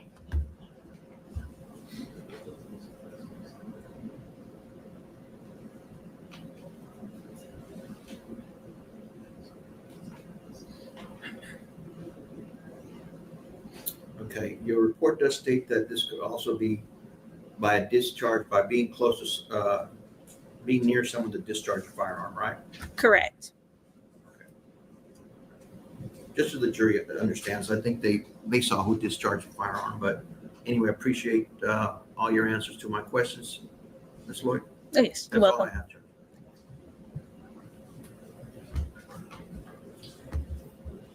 Any regret?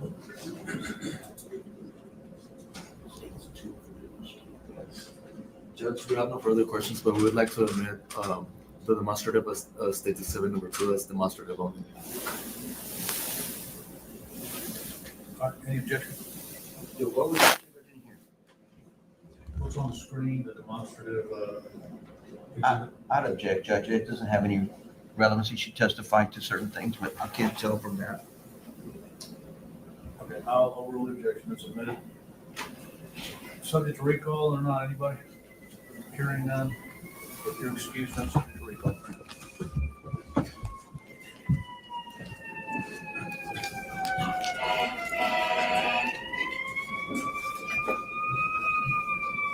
Next one is the Inés Terrazas,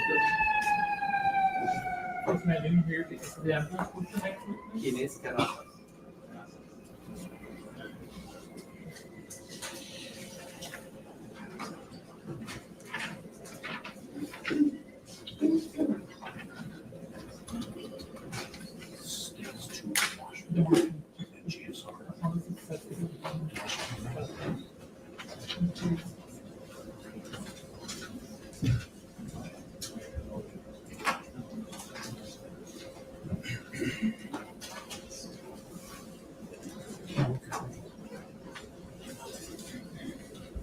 She was sworn. I don't think she has to. Would you raise your right hand, please? You do solemnly swear the evidence in the testimony given this cause to be the truth, so help you God. Yes. Now, have a seat over here.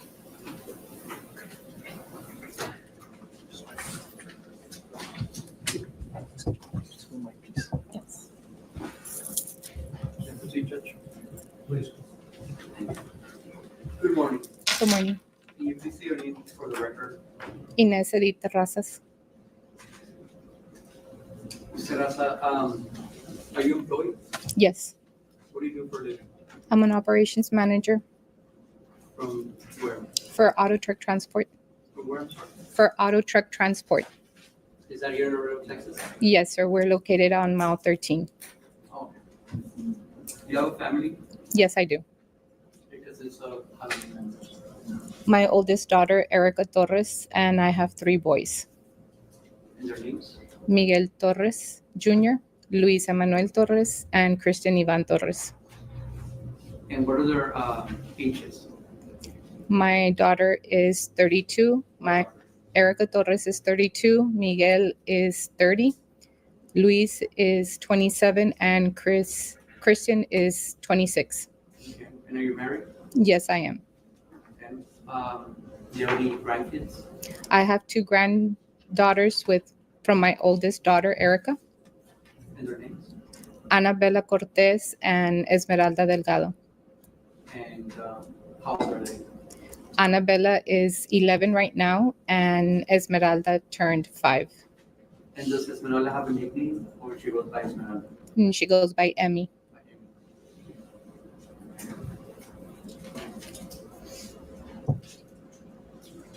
Ms. Razas, do you know the defendant in this case? Yes, What's his name? Billy Delgado. And how do you know? He was married to my daughter When did he marry your daughter? in 2021. Right, and we're talking about Erica Torres, right? Yes, sir. Are they still married? No, they're no longer married. Do you know when they got divorced? Their divorce was finalized in 2025. 2025. Excuse me, I'm sorry. Do you know the exact date? No, sir. I'm not the exact date. I know it was in 2025.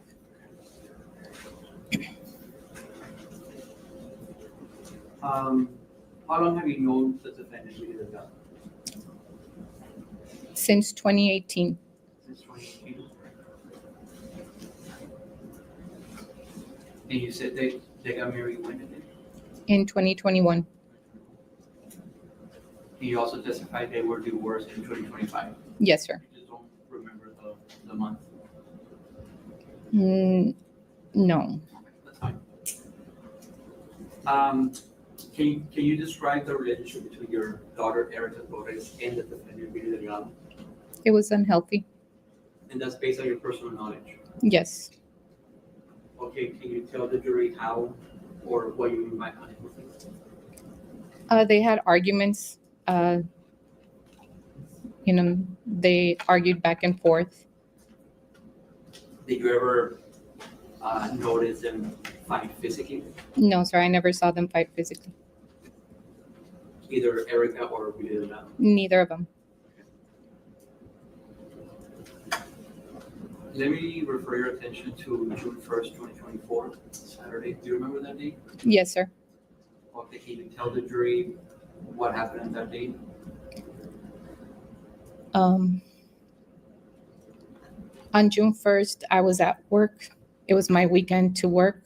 And what happened next? I had spoken to my daughter earlier, like around at 11 o'clock. Is that a Yes, 11 a.m. And we had made arrangements to meet later on during the day after I had gotten out of work. I wanted, when were you supposed to get out of work? it depends on when we finish, it varies depending on the time of when we finish dispatching. Okay. I want to say that maybe around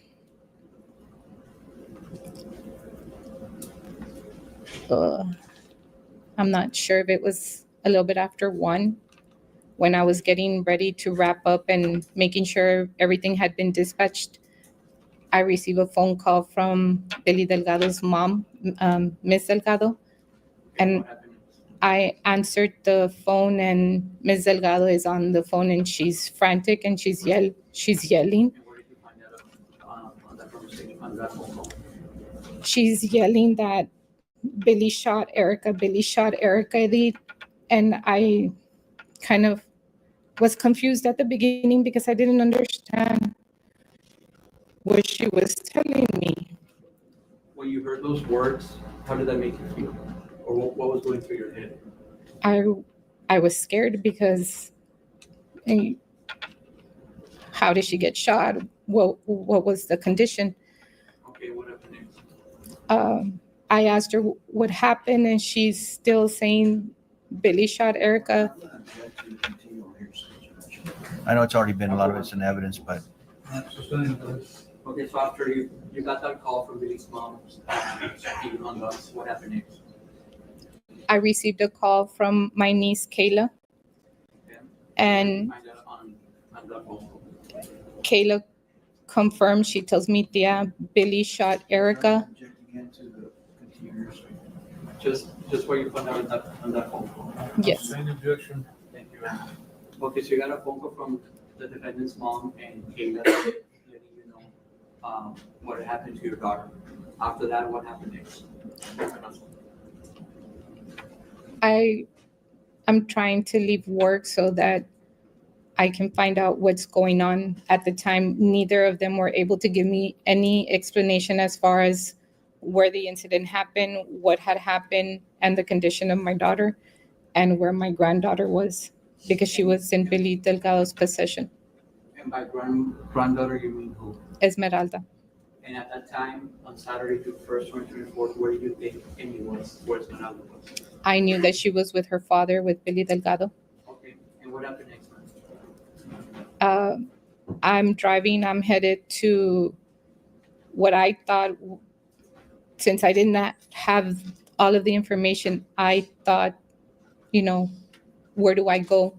So as I'm leaving, I'm headed, I'm trying to get a hold of her father to tell her what they're telling me. Whose father? Erica Torres. I'm calling her father. What's his name for the record? Miguel Torres. I'm trying to get a hold of him so I can let him know what's going on. He doesn't answer the phone. I'm trying to get a hold of my sister Mayela to let her know that I need her,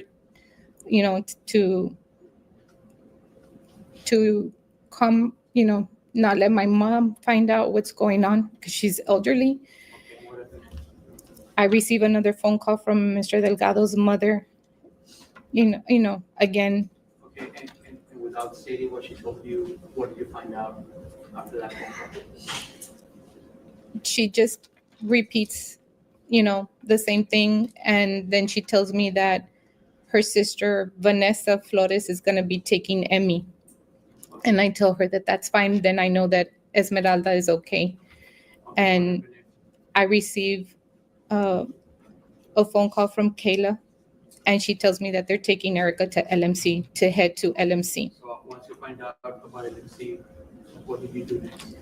I try again to get a hold of Erica's father, Miguel Torres. I finally am able to get a hold of him, and I let him know that they just tell me that Erica has been shot. I don't know her condition. I don't know where she was shot, but that they're taking her to LMC and he needs to get to LMC. And after you talk to him and you let him know about LMC, what happens next? I get to LMC. As I'm pulling up to LMC, I see the ambulance through the emergency room entrance. And At that time, you told us what's going through your head. I don't know what condition my daughter is in, and I don't know if she's alive. And what happens once you arrive to LMC? I go in through the emergency room, and they don't let me into the back, and they can't give me information, and I have to wait. And then after a few minutes, they finally let me into the back. And when I go into the back, into the waiting area that they have, my oldest son is already there because he got there first. And he tells me that he saw them wheel her in the bed, and that she was bleeding, that she looked very pale. You said after that time, did you have any answers or not yet? No, they couldn't tell us anything. The doctor had not come out to talk to us or anything. We were waiting in the waiting area. Okay, and what happened next? After a few minutes waiting there in the waiting area, we go ahead and let the officers know that my granddaughter at the time was there at Mr. Delgado's apartment and that we needed somebody to go and pick her up, that she was with her aunt, Vanessa Flores. And you remember the time, more or less, when this was happening? No. Was it in the afternoon, evening? It was already in the afternoon. It was after 1 o'clock. Okay, and so once you told the officers about Amy's whereabouts, what happened next? We're sitting in the waiting area, and I remember a doctor coming out to tell us that she's bleeding out, that they are trying to control the bleeding, and that is their major problem right now. And he does tell us that he doesn't think that she'll make it through the surgery. And once you heard those news, Mr. Raza, what was going through your head? What were you feeling? you don't know what to think because you don't have any control over that. What can you do? So we were praying, that God does something, a miracle. Ms. Rosa, you specify that you only have one daughter. I only have one daughter, yes. What is your relationship with, before this incident, what was your relationship with Erica? I have a very close relationship with my daughter. Okay, so once you heard those news that maybe she was gonna make it, you already testified that you were, thoughts that were going through your head. What happened next?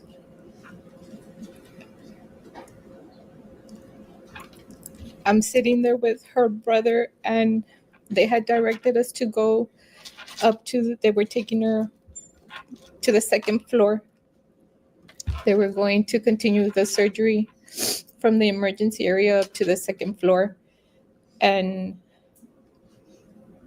Were you able to see the victim, Erica Torres? no, June 1st? they were trying to do everything they could. They would not let us in to see her at all. Did you see her the following day, on June 2nd, 2024? No, we saw her Saturday in the night after the surgery when the doctor came out. Where did you see her at? They're in the ICU. So when you saw her for the first time after the incident, after the crime, how was when you see it? Praying. She's just lying there with all these tubes coming out of her. You said on June 2nd, when you saw her for the first time, was she awake? Was she conscious? No. Okay, and what happened next? The doctor tells us that they're gonna go back in. They're taking her back into surgery because she's bleeding. Do you remember the doctor's name? No. Okay. So then they take her back, I guess, for another surgery. And what happened next after that? We're still left with the same, the doctor. Every time someone goes into a surgery, you always run that risk. Of course, she has a higher risk that, she might not. They had already, the night before, they didn't think she was even going to make it the night before through the night. So the fact that she had made it through the night was, a big blessing. And when the victim was taken to the hospital, who else was there in the waiting area, waiting just to hear you? Who else was there besides you? If you can remember. All her brothers were there. Her father. All my 3 sons were there. My mother, my sister, her father, her sisters on her father's side, all of her aunts and my nieces. We were all there praying for her. Okay, so on Saturday, on Sunday, June 2nd, 2024, after she goes back for surgery, she comes out. What happened? What happened next? They were able to, the doctor says that he was able to stabilize her, and they make the decision to have her airlifted to San Antonio. Do you know more or less at what time was that on June 2nd? It was around 6 o'clock. AM or PM? PM. PM. Okay, so were they able to fly her to San Antonio? Yes, she was airlifted to University Hospital in San Antonio. Okay. What did you do next after she was airlifted? That was Sunday night. Her father drove straight to San Antonio so that he could be there when she landed at University Hospital. I had to stay back and make arrangements for her older daughter Annabella and for her younger sister Esmeralda. I needed to get paperwork in order and everything with Child Protective Services so that I would be able to take her with me to San Antonio. So when did you arrive to San Antonio? I arrived to San Antonio on Monday around 11 in the morning. And that will be June 3rd, 2024? Yes. Okay, so once you were in San Antonio, What was Erica's status, health status? She was still unconscious. When she arrived on Sunday, they had to immediately take her in again to surgery for the same. She was bleeding a lot. They had to give her a lot of transfusion. Uh, the first time I saw her on in San Antonio on Monday, it was when they had brought her out from surgery because she had a surgery on Sunday night, and then she went in again on Monday for a surgery. The first time you saw in San Antonio was on June 3rd, Yes. 2024. What did you do when you were there? Did you do anything? The first couple of days when we were there, since she was in and out of surgery, we were there. We were praying for her. There was just so many complications that were uprising from the injuries that she had sustained.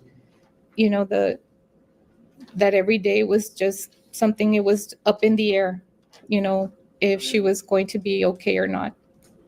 Okay, I'm gonna show you some pictures that were taken on June, starting on June 3rd.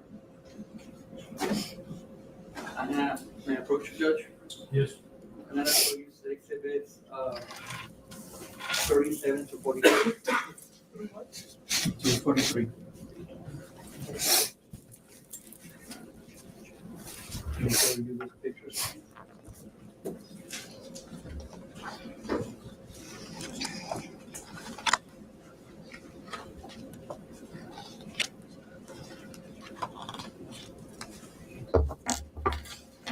Do you know who took those pictures? I took those pictures.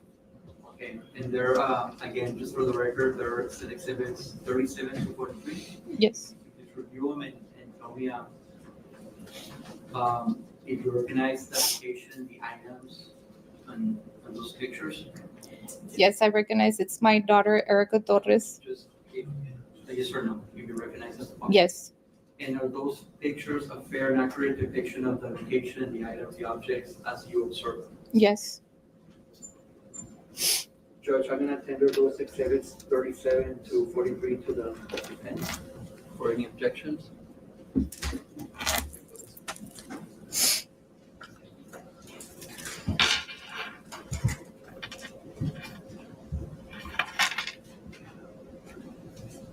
And again, you took those pictures? Yes, sir.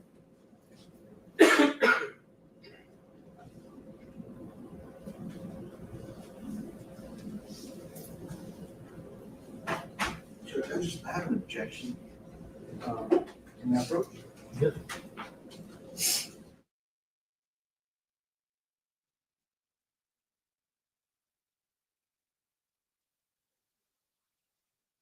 All right, you all. So this is Erica Torres' mother. She definitely expressed herself. She's giving you the backstory. She said she never saw them fighting or anything like that. But she knew that they had unhealthy arguments, but she just never saw it. And they married in 2021. They met each other, or she's been knowing Billy since 2018, the mother. So I guess that's when her daughter Erica introduced Billy to the family. And it seems like they're a close-knit family and everybody's kind of close because she had Billy's mom's number and Billy mom had her number. So the communication was definitely there. I'm just trying to see, how did they miss the signs? How did they miss the signs? What was it?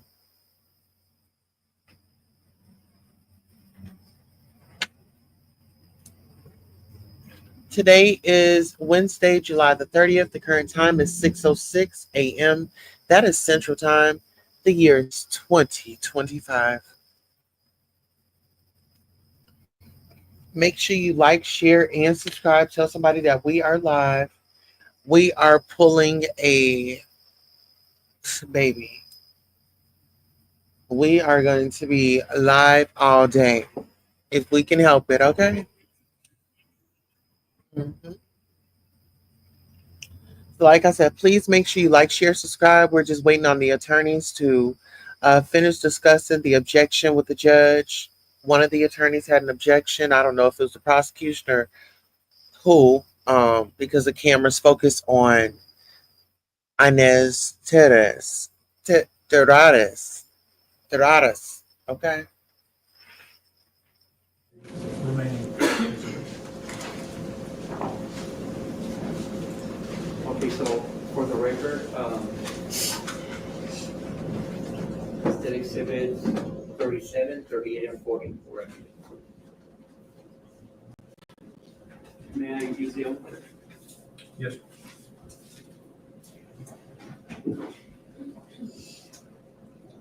Okay, Mr. Gaza, this pictures were taken by you on early June 3rd. Yes, This is exhibit number 37. Who is that in the picture? my daughter Erica Torres. And this was the first time you saw her at University Hospital, correct? Yes. Okay. What's going through your mind when you saw your daughter like that? You can take your time.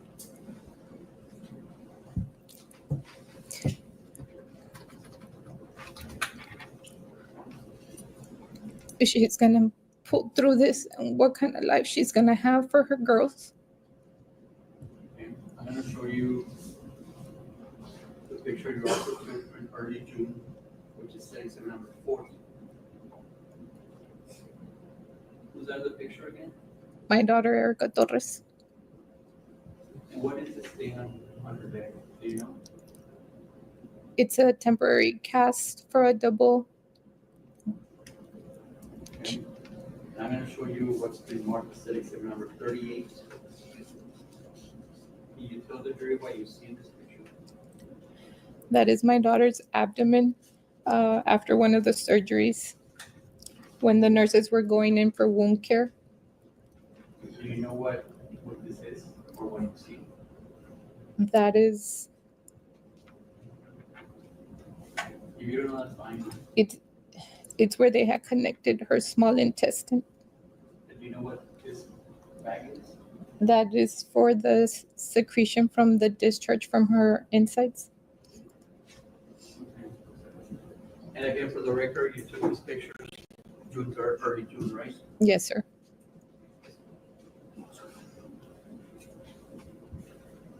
Now I'm gonna show you other pictures that were taken on date June. For the record, it's gonna be, I'm gonna show you what's been marked as exhibit number 47.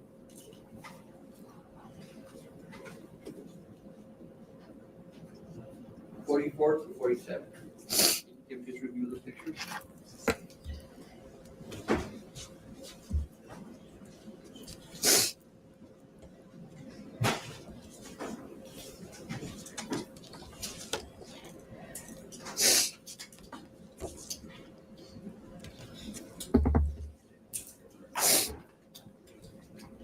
Who took those pictures, ma'am?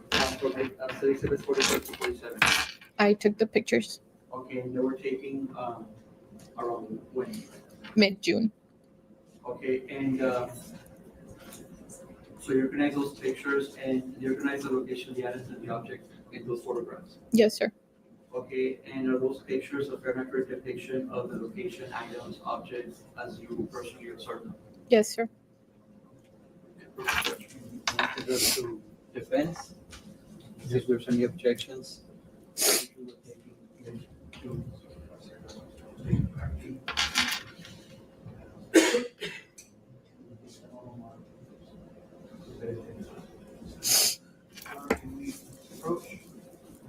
Okay.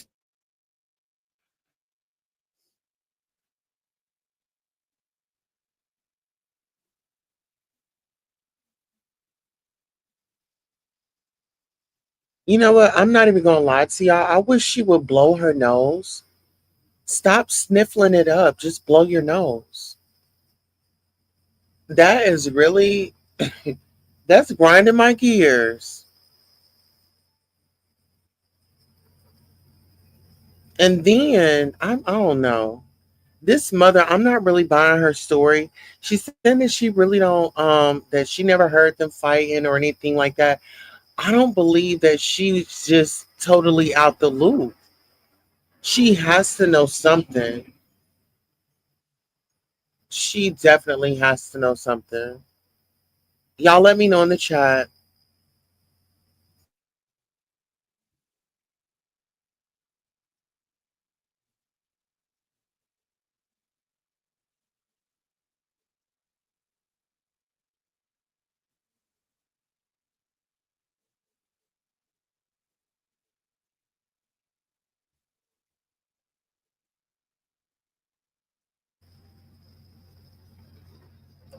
Okay, so I'm thinking that someone had an objection and the judge. All right, you may proceed.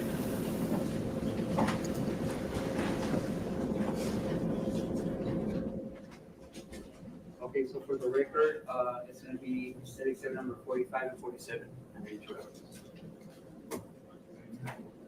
Now, let me show you some of the pictures that you took on June to June of 2024. I'm gonna show you what's remarked as set exhibit number 45. Zoom out.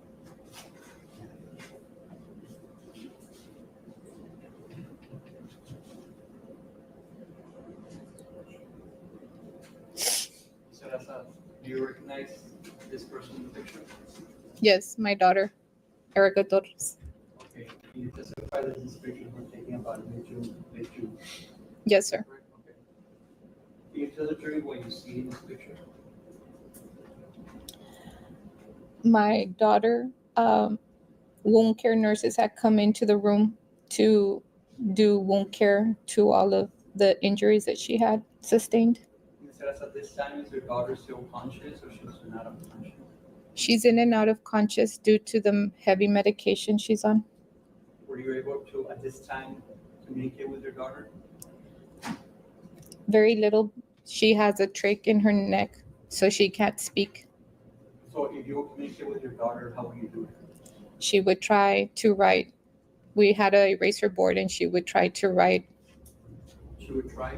What do you mean by try?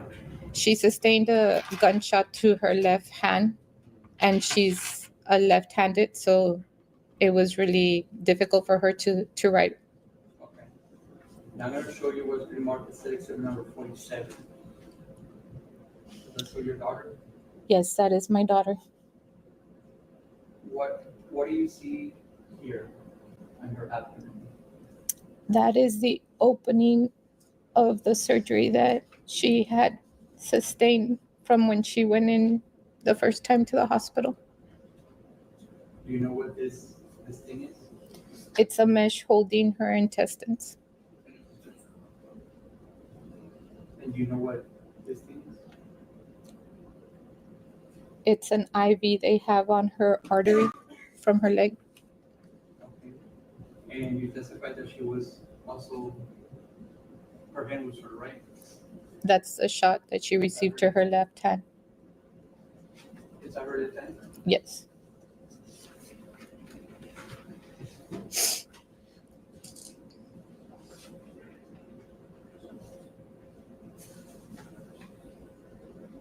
I'm going to show you exhibit number 45. What do you see here? Can you tell the jury what you see here? It is her lower pubic. She has a hole. It seemed like there was an exit from one of the bullets.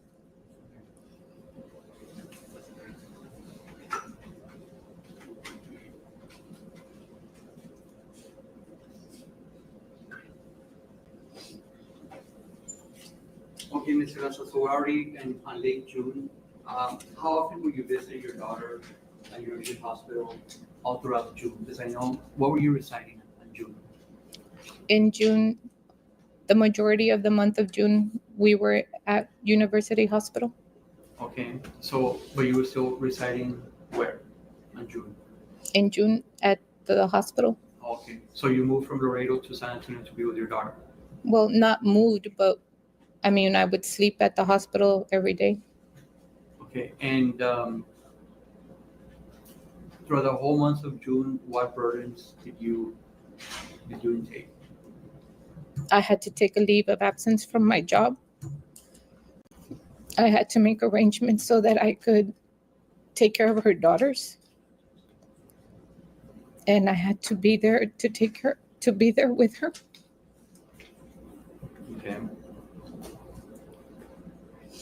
And her other two daughters, where were they residing on June 2024?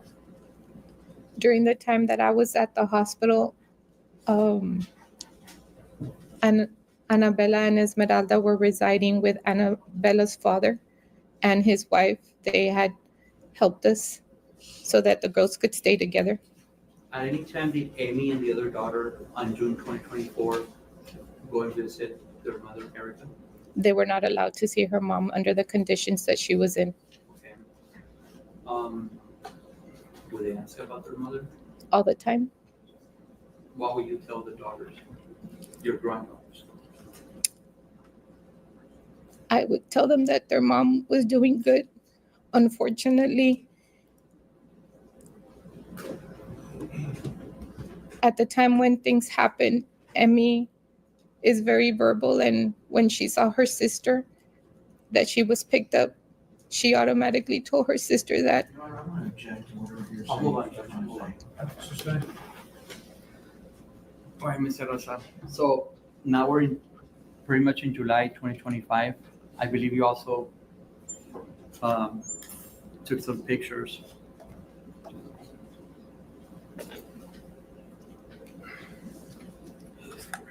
I'm going to show you what's been marked as exhibit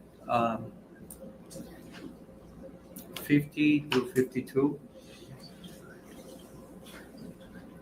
I'm sorry, July 2024.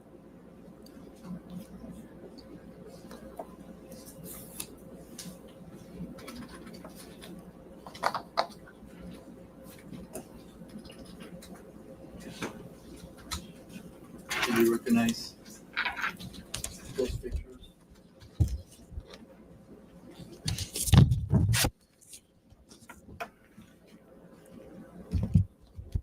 Yes. Okay, so from set exhibits 50 and 52, you recognize the location, the items, the objects on those pictures. Yes. Okay, and are those pictures a fair and accurate depiction of the location, items, objects as you personally observe them? Yes, sir. And again, those pictures were taken when? Late July. Late July or Mid July, early July.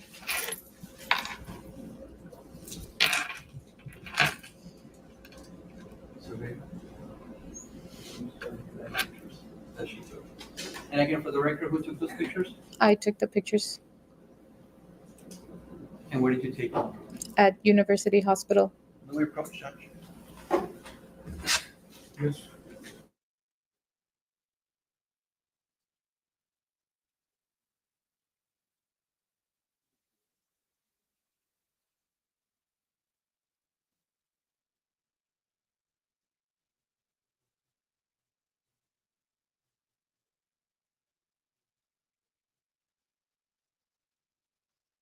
Okay, so I'm thinking that there was another objection. Every time they kind of freeze the cameras and stuff, that means that the attorneys, have reached out, or the prosecution, they want something to not go on the record.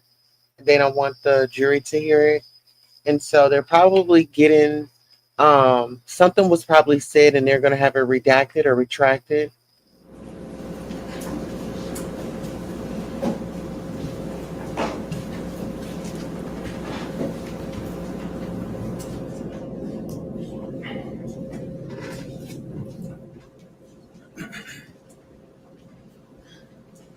Okay, Mr. Reza, so on July of 2024, your daughter was still at the hospital, Yes, sir. and you also testified that you were pretty much with her most of the time. Were you still working at that time? Not full time. I was not there at the office. Okay. And how long was Erica Torres at University Hospital? She went in on June the 2nd, and she was released in September to a rehab to start physical therapy. And that was September 2024? Yes. Okay. And then she was taken, she was released for a week in November in our care to our home And that's in Laredo, Texas? in Laredo, Texas, due to the extent of her wounds and everything. We just could not do the care. Based on what you remember, when was the first time that you gave Erica Torres was able to talk to you, be conscious? You remember the date? I don't remember the date, but I want to say it was early July. Early July? Yes. And that's when you felt that you could communicate with her in a better way? Yes. Okay. Was she able to talk? She was learning again to talk. They had removed the trachea, and she had a speaking valve. Okay. Okay, so you testified that in September she was taken to a nursing, A rehab. a rehab. How long was that for? She was in a rehab for September and October. Okay. Were you there with her also? Yes. Okay, and after rehab, what happened next? Where did she go after that? She wanted to go home because she wanted to be with her girls. So the doctors, And at that time, had you seen the girls, her two daughters? yes, at that time she had already, when she had gone to the rehab, she was able to now see her daughters. How did that make you feel when they were reunited? It's very emotional because they ask her when she's gonna come home because they miss her. Okay. So after the rehab, she was taken back to University Hospital? Yes, she was released to us for a week, and due to, like I said, her wounds and everything and the care that she needed, when she went the following week for follow-up for her to see how she was doing, the doctors, What date is this, more or less? You're talking about what date? November, it was the first week of November. She was released on a Friday, and then she had a follow-up at the university clinic on Thursday, the following Thursday. And I took her into her follow-up because she had been in so much pain. Mr. Raza, and will you assist Erica with her injuries? I was her primary nurse at home. I would do her wound care.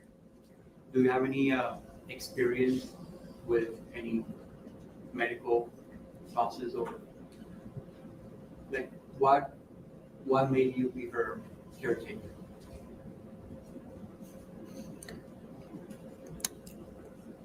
You have to. I had to learn. I had to see what the nurses were doing so I could take care of her, my baby. Okay, Ms. Herrera, so in November, when she was released, and you took her back on Thursday, back to University Hospital for a follow-up, what happened next? The doctor saw that the extent of she wasn't getting better. Her wound was actually getting worse. It had started to bleed. So the doctors at that time said that she needed to be readmitted. And that was in November. Like the second week of November. Okay, so after November 2024, was she ever released from University Hospital? No. She was there until May of 2029. May of what? I'm sorry. May 29 of 25. So almost a year. Yes. Do you know if Erica was eating when she was at University Hospital? No, she could not eat and she could not drink water. The only source of nutrition that she had was through a IV that was to her main vein, and she would be fed just liquid. Do you remember when was the first time Erica was able to eat a solid food? the first week of June of 2025.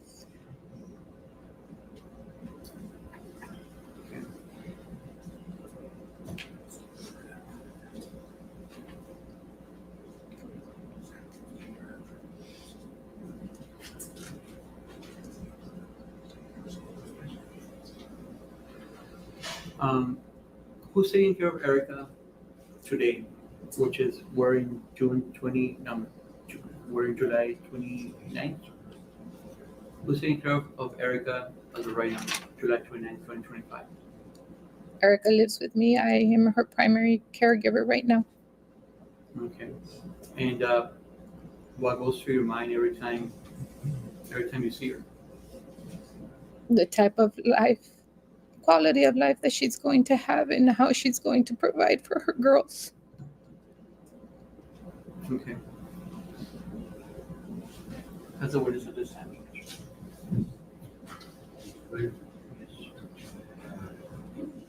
Good morning, Mr. Raza. Good morning. My name is Oscar Vega and I represent Mr. Billy Delgado. Yes. I need to ask you a few questions, okay? Yes. All right, let's start off with, we just finished off with Erica, that you're the primary caretaker. She was here, I believe, yesterday walking around. Were you with her? Yes. Does she have a job now? No, sir. She hasn't worked? No. She's residing with you? Yes, sir. And the two girls reside with you? Yes, sir. You said that Billy got divorced Erica and Billy were divorced in 2025? Yes, sir. Okay. I know as soon as this incident happened, you, was it you that filed the protective order? Yes, sir. So Erica didn't come and testify as to why they wanted a lifetime protective order on Amy? Your question again? Okay. Were you the one that asked for a lifetime protective order from Amy and Mr. Delgado? Yes. I'm going to take us to relevance. He's asking about the daughter, Judge, for the victim and for the defendant. The protective order was meeting for. Relevance, Mr. Vega? The relevance is, Judge, that she participated in, she knows something about the divorce because she was actually I don't know how the court allowed it, but she was actually the lawyer that petitioned the court for Miss Erica's divorce. And I'd like to ask her.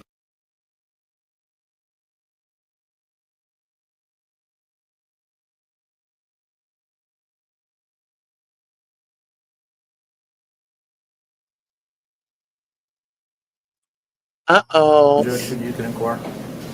Ma'am, what was the reason for not allowing Amy to see Mr. Delgado? I'm sorry, can you say your question again? Yes, ma'am. What's the reason for not allowing Mr. Delgado to see Amy? Judge, again, I'm going to object. She wasn't the lawyer or the judge. She just applied for a protective order. The reason. Although you can only answer if you know, ma'am. If you don't know, just tell him, I don't know. Repeat your question, please, Mr. Vega. Yes, ma'am. Yes, sir. Ma'am, do you know what is the reason why you don't want Amy to see Mr. Delgado?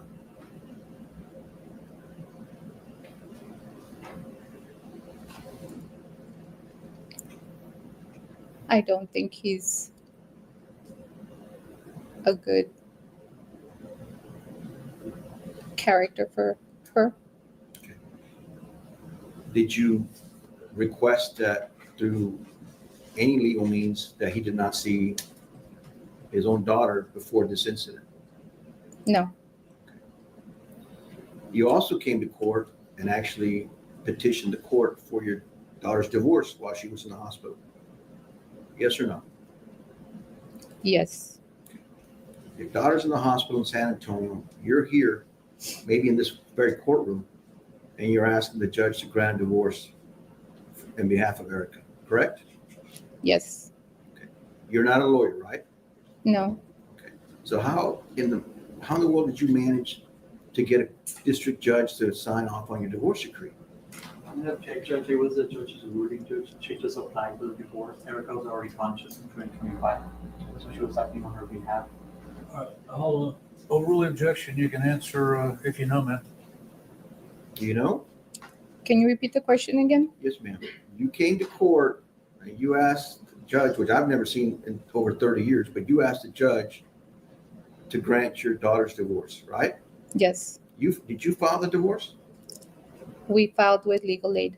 With legal aid, you asked them to file a divorce. And you Yes. came to court, and Erica did not come to court, right? She couldn't, correct? Correct. Okay, but somehow or another, you thought it was, what was so important to get your daughter and Mr. Delgado divorced? This happened like weeks after this incident, right? Weeks, no, it was a month later when my daughter was already conscious. A month later, you came to court and petitioned them for a divorce. Yes? hmm Is that a yes? Well, we submitted paperwork. Yes, Okay, you submitted paperwork. Okay, so we're still in 2024, right? yes, Okay. And I believe because of the errors that were committed, actually the divorce had to start over again. Is that correct?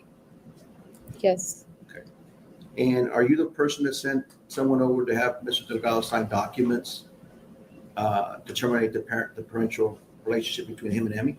no, That wasn't you. Was it somebody that you know? yes. Okay, who was that? My daughter, Erica Torres. Was it her attorney or was it her? Her attorney was the one who went, but it was consented by my daughter. And none of this was ever asked for before this incident, correct? The termination of rights. Prior to the incident, Yes. no, They were separated at the time, right? yes, Okay. And you made a comment saying, prosecutor asked you if you had ever seen any physical altercations, right? You've never seen one, right? no, Have you ever been on the phone with Erica while she was actually assaulting Billy Delgado? assaulting, no, What was she doing on that? arguing, They were just arguing? yes. Even on the way to San Antonio? I'm on the phone, I can't see what's happening. You can't hear what's happening? They were arguing, Did you ever hear him say, "Don't hit me"? not that I recall. Because you happened to be on the phone while they were on the way to San Antonio, right? Yes, Gary asked for that advice.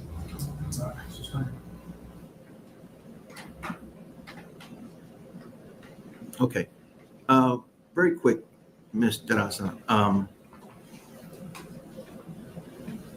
You took these pictures. Did someone ask you to take these pictures? no, I took the pictures. And what was the purpose of that? I wanted my daughter to see what she had gone through. Okay. And did you take these pictures knowing that there might be a trial and you were going to use them as evidence? No, So it's not normal, ma'am. I think you agree with me to be able to take photographs like that of your daughter. it depends the person. Okay. But you thought it was important to take pictures like that of your baby daughter, right? Yes, To serve what purpose? what she had gone through, what she would have been through. You don't think that she's the one that experienced all that trauma, then you like to remind her by showing her those photographs. Is that what you're saying? She wanted to know. She wanted to know. Yes, She wanted to know what she looked like. yes, And that was important.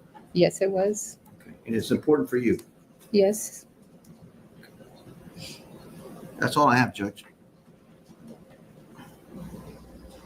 Just a quick questions, Judge. You testified earlier that the defendant and your daughter's divorce was finalized in 2025. yes, And you said that Erica Torres was conscious and was able to communicate with you around July of 2024. Is that correct? yes, Okay. Was she okay with getting divorced? yes. Prior to the incident, she had already told Mr. Delgado she was going to file for a divorce. Okay. And Mr. Vega asked you about the protective order. Do you think it was necessary for Erica Torres to get a protective order from the defendant, Billy Delgado?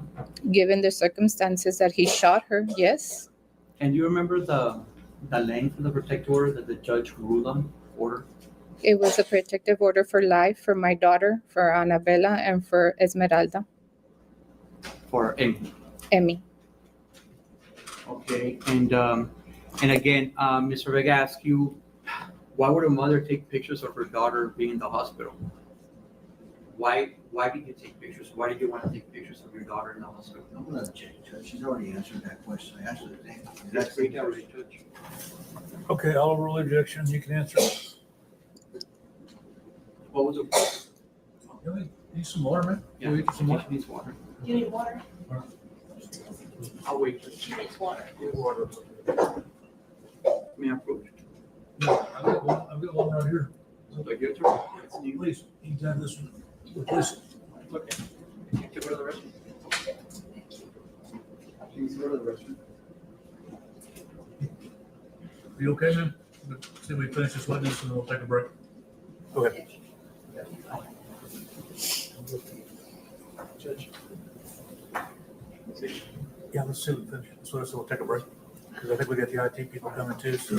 Same questions real fast, like what was the purpose of you documenting or taking the pictures? I wanted to document everything from the beginning to the end. For whatever reason, whatever came about, if my daughter did not pull through it, that I would be able to have everything so that when my granddaughter were old enough, I would be able to explain and they could see what their mother had endured throughout her time in the hospital. So I made sure to document everything. And you testified that it was important to you. Yes. Judge, I think he asked questions about the protective order, so let me see if I can remember what I wanted to ask you. Okay, in order to get basically you're terminating rights when you do a lifetime protective order that is the current case law on children. Judge, I'm gonna object. That's not really a law of a protective order, Judge. We don't terminate the rights. It's essentially, Judge, and there is new case law on that. I talked to the Attorney General on that. Okay, I'll rule the objection. You can inquire. I don't know if it's going to be within the realm of your knowledge, but Ma'am. go right ahead. What testimony was presented to be able to justify the lifetime protective order on Emmy? His character. It has to be something where he threatened Emmy. I don't have that You information. don't have that information, okay. And if it's about character, I mean, your daughter also has some character flaws, right? Judge, if I may we approach? Good.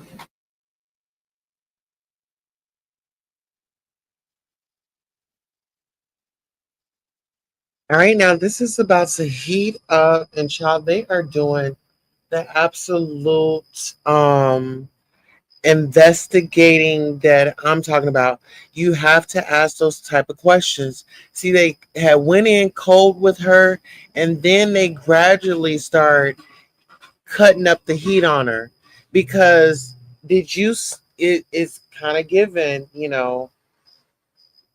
you're saying that you don't know anything, but you knew enough to take the steps to Let's finish this witness, Mr. Vega. allegedly. Yes, Your Honor. Ma'am, you just mentioned character. I mean, your daughter also has some character flaws, right? Yes. Okay. She didn't shoot him though. Okay. At this time, I mean, you had to, when this incident occurred, you actually had to go, the paternal grandmother actually had the child, right? I'm sorry, what was that again? Ms. Delgado had the child, Billy's mom, When after this incident? she went by the hospital and I let her take Emmy with her. And you actually have to go to CPS to try to get the child from the Delgados? No, So how did you get him? I went to go pick her up. And Ms. Delgado gave it to you? Yes. And CPS didn't have to clear that? They cleared it. Because was there a problem with Erica having the custody of the children? Erica didn't have custody. She was in the hospital. Okay, could she have custody if she wasn't in the hospital?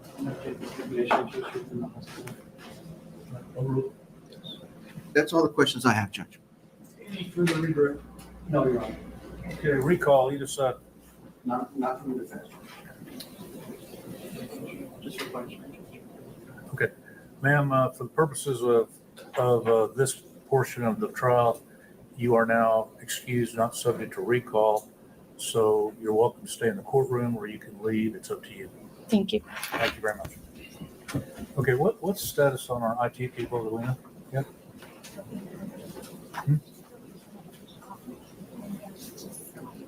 Okay.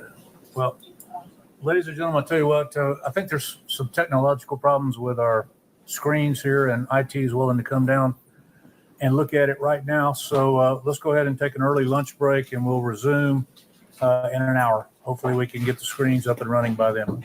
Would everyone rise for the jury?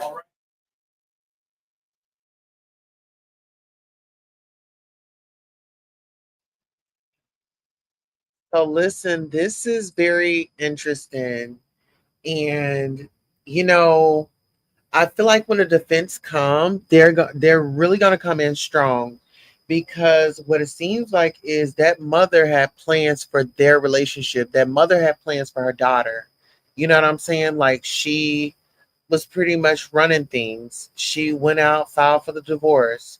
Your daughter is in surgery. Like, she's trying to heal up. Like, she's not focused on any of that. She's fighting for her life. She made a statement that the doctors didn't even know. They were surprised that she had made it through the night. And this is according to the mother's testimony. So yeah, it was a lot. So let's go ahead and let's get back into court. And now we're going to hear from, let's see.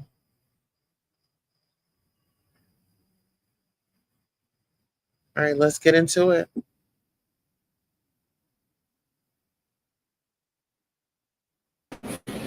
Sworn? She needs to be sworn in here.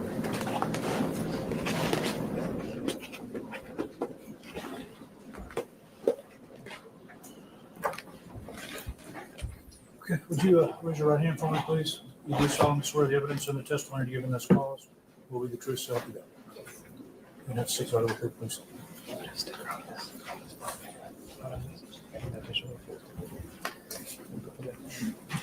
Adjust that microphone, make it comfortable for you.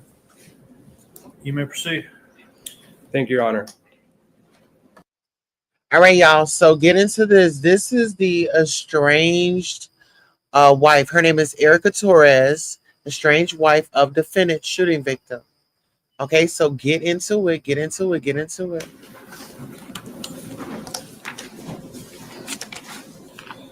Could you please state your name for the record? Erica D. Torres. Erica D. Torres. Has your name always been Erica Torres? Yes. Okay. Do you know the defendant in this case? Yes, I do. How do you know the defendant? He's my ex-husband. Okay. Can you identify him by an article of clothing, please? Yeah, he's right there, sitting in the blue shirt, stripe. All right. Let the record reflect that the witness has identified the defendant. Okay. Erica, how long have you known the defendant, Mr. Billy Delgado? I've known him since 2010. Is that when you all first met? Yes. Okay. And how old were you? I was 15, Okay. And how old was the defendant? 20. Okay.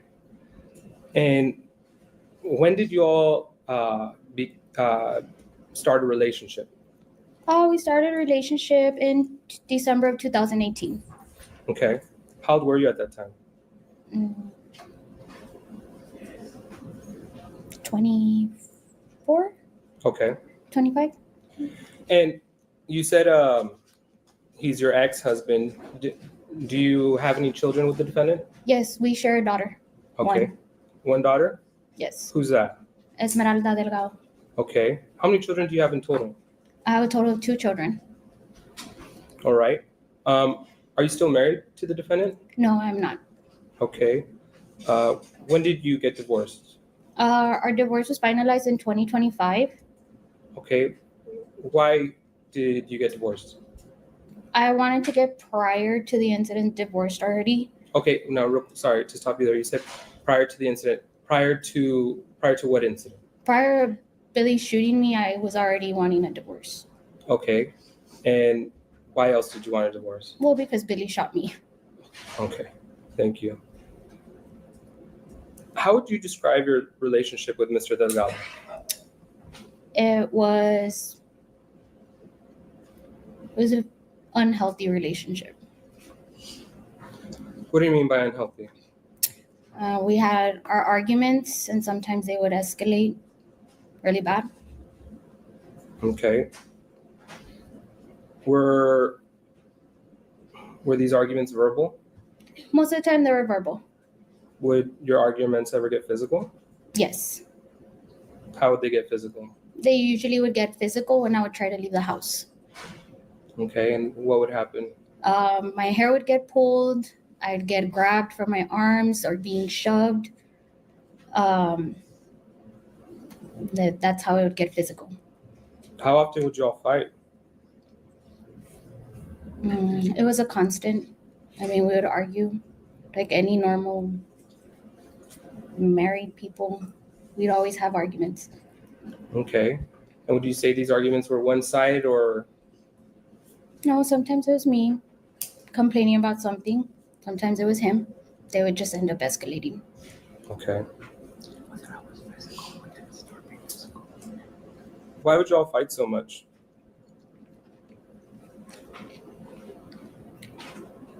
We'd argue a lot because I would complain about his drinking a lot. Were drugs and alcohol ever involved in your fights?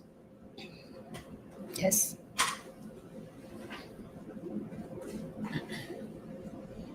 What would happen when drugs and alcohol would come into the picture? It was just a constant badgering and complaining and name calling. Okay. And how would these fights escalate? With time, after the weeks or days, it was just a constant. And at one point, I would decide that I'm going to leave. And that's when things would always escalate every time that I would try to leave. Why would things escalate when you would try to leave? Because Billy didn't want me to be leaving the house. Why didn't he want you to be leaving the house? He thought that the best way to fix things is by me staying there and talking why we're arguing or why we're fighting or how can we fix this. And were you all just talking? No, he was just complaining and nagging and always telling me things. What kind of things would he tell you? I was a whore, I was a slut, I cheated on him, I've lied to him, I am a horrible person, I was called every name in the book there. Okay. And how often would you say these types of arguments that would get physical happen? It was just sporadically.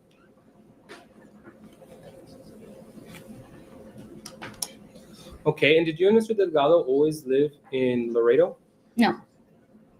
Where else did you all live? We've lived in Arlington, Texas, Mansfield, Texas, and San Antonio and Laredo. Okay.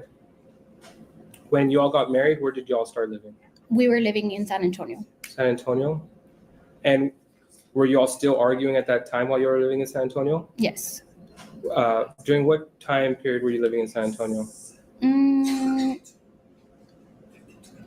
A little bit towards or midway of COVID, and then till 2022, I believe. Okay, and how was your relationship during COVID? It was a crazy time. Why would you say that it was crazy?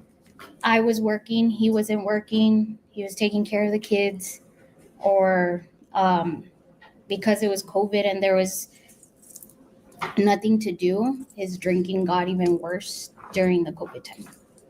How did it get worse? It was a constant thing. It was a constant. The minute he would wake up till the next day or till he went to bed. And was it just drinking? I don't think so. Okay. So,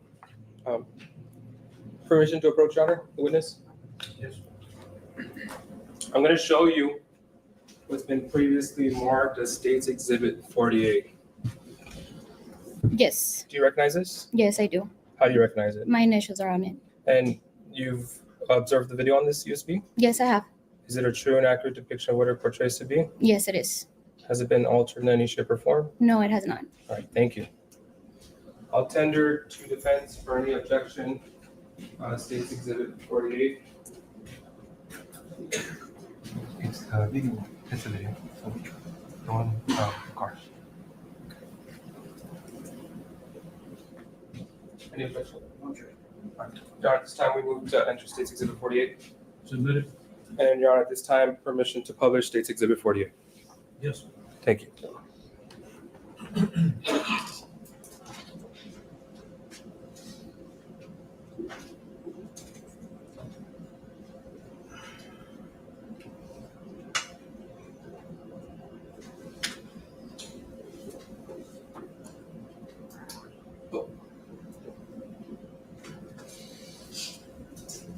We could just have a minute, Your Honor.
Erica, I want to ask you real quick, before I publish State's Exhibit 48, when did it start getting physical, your relationship?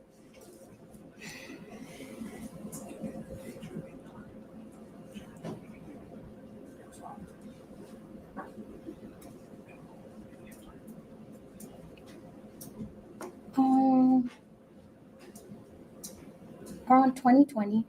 On 2020? Mhm. And you stayed with Mr. Delgado until when? 2023. 2023? Mhm. And when it would get physical, why wouldn't you ever call the police? Because I knew I was not going to leave him yet. He's the father of my child. We were married. I loved him. Like, I always tried to see the good and what was going to be able to happen with us. Now,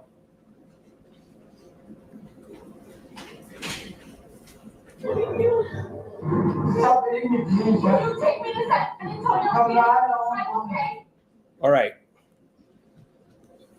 Can you please explain to the ladies and gentlemen of the jury, what are we looking at in this video? We're looking at a video that Billy took on our way to San Antonio. Okay, who's in the car? Billy, myself, and my two daughters. Okay, and what's happening in this video? We were on our way to San Antonio. Billy decided to turn back because we were late. I had to be in court, and we were late.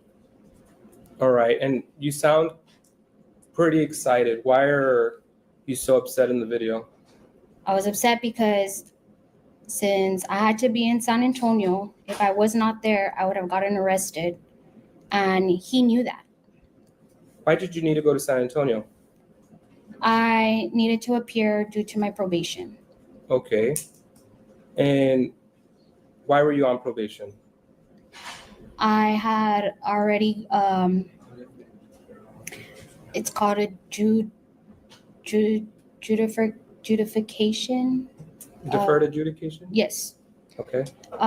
With a prior incident with Billy, for putting my hands on him. Okay. Now, prior to this happening, what started this argument? This argument started since the morning because we were late. We were late and You were late to where? to court. Okay, and where were you? Where were we? Yes. On our way to San Antonio. From where? From Laredo. Okay. And he kept saying that we were going to be late, that he was going to turn around, that he didn't see the point of like him having to take me all the way over there, that we were going to be late either way. Okay. And why were you going with Mr. Delgado that day? Because he insisted. He called into work, said that he couldn't go to work, that because he had to take me to San Antonio, that he had to take, well, exactly, I don't know what he told work, but he said that he couldn't work. And he insisted. My mom was originally supposed to take me to San Antonio, and he insisted that he would take me. And my parents, my dad gave him money as well for gas to make sure that he took me because he was insisting to be the one to take me. Okay.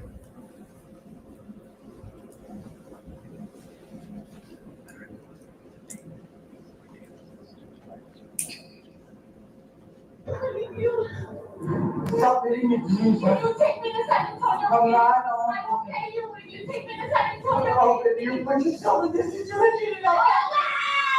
Me, always me. Daddy said you need to jail. I'm not taking me to San Antonio. Very well. I'm not ready for this. All right. Whose voice is who? What child's voice are we hearing in this video? That's Emmy. Is that the child that you share with Mr. Delgado? Yes, I do. And why is she crying? She's upset because Billy and I are arguing back and forth, and she sees her dad. Okay. What is that the only child that's in the vehicle at this time? No, my oldest daughter is as well in the. Okay. Baby, I'm asking you to help me turn around. No, baby, no, let go. Let go, no, let go. Call your mom. Take your doctor off at your mom's work. Why did you ask Billy to pull over? Because I wanted to get out of the car. I need to get to San Antonio one way or another. And if he was going to drive all the way back home, for sure, I was going to even be more late. Okay. Could you have just opened the door and gotten off? No, we were on the highway. Okay. I'm doing this to myself anymore. I keep telling myself that everything's going to be okay. No. Mom, Billy's not taking me to San Antonio. You're crying like a baby back bitch because we're late. Mom, I need to get to San Antonio. I already called my fucking probation officer. He doesn't want to. So, real quick, I paused it. Who are you talking to on the phone? My mom. And what are you telling her? I'm telling her that I need to get to San Antonio and that Billy doesn't want to take me. Okay. Now. Mom, Billy's not taking me to San Antonio. You're crying like a baby back bitch because we're late. Mom, I need to get to San Antonio. I already called my fucking probation officer. Sorry, could you just look at the video real quick? I'm gonna rewind right there. What is Billy doing there? Looking down at the phone. Why do you think he's looking down at the phone? Because he knew I was already going to leave. He knew I was already getting ready to leave him.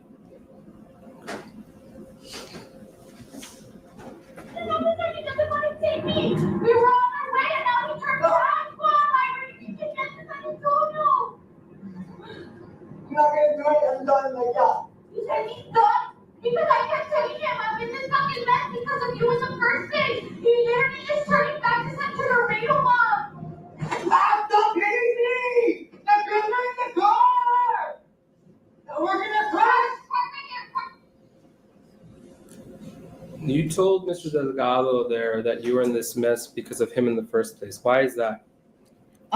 Billy used to complain a lot that our money was going to my probation. And I would always tell him, like, well, these are the consequences. At this time, he didn't want me working. And as well, because of the charges that I had, it was really difficult for me to get a job Why didn't he want you working? Billy would say that I would sleep with everybody in the office. He didn't like it. He didn't like the fact that I would be working with other male individuals. How did you know that he didn't like that either you were working with other male individuals? Because the times that we would get into arguments, that's what he would bring up. I was never able to keep a job for more than 2 to 3 months because he would either constantly be calling, he would even call to the offices, or he would just show up randomly Randomly to where? to my job And what would he do? just to see what I was doing. And how did that affect your employment? Well, the constant calling, because sometimes I wouldn't answer, like it would cause problems by the time I would get home, and it was constant problems. And sometimes I wouldn't be able to go to work the next day. And unfortunately, I wasn't even able to complete 90 days. So they would end up either firing me, or I would end up having just to quit because I couldn't be going to work.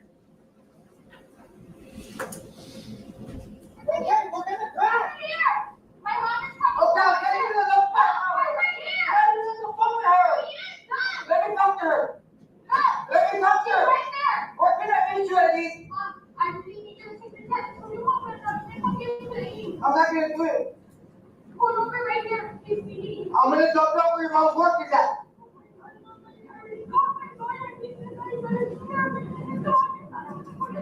You weren't even going to make it. You're telling your mom that you spoke to your lawyer? Yes, I had spoken to my public defender, and he did tell me that I had to be there. And if I was not there, they were going to issue a warrant out for my arrest, and I'd be in jail until I go see, my probation would be removed, and I'd be waiting till I see the judge. Okay.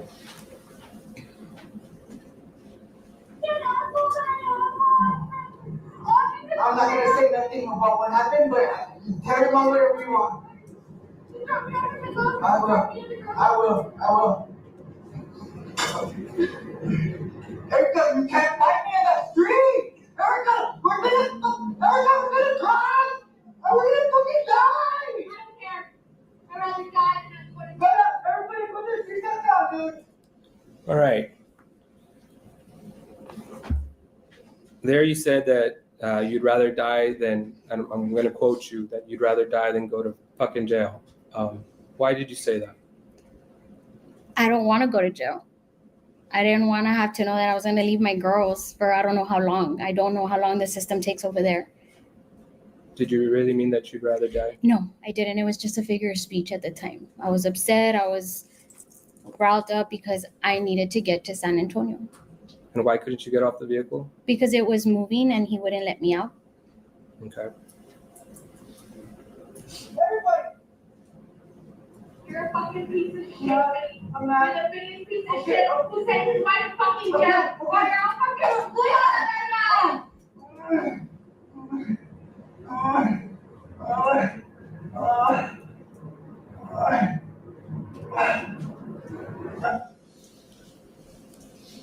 Are you putting your hands on Billy here? No, What are you doing?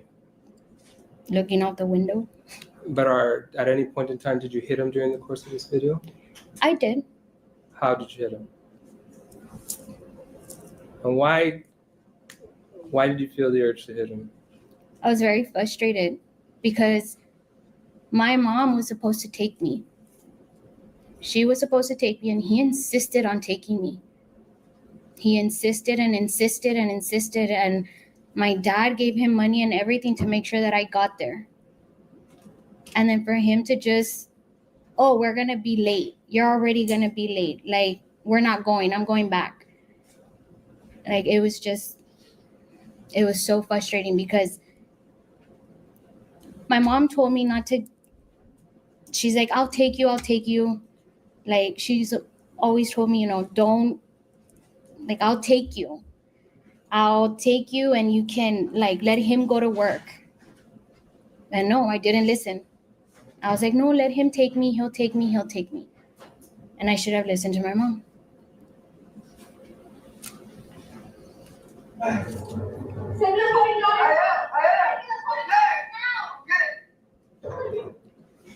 There at the end, you're asking him to send you $40. What were those $40? My dad had given him $40 to put in gas. Okay.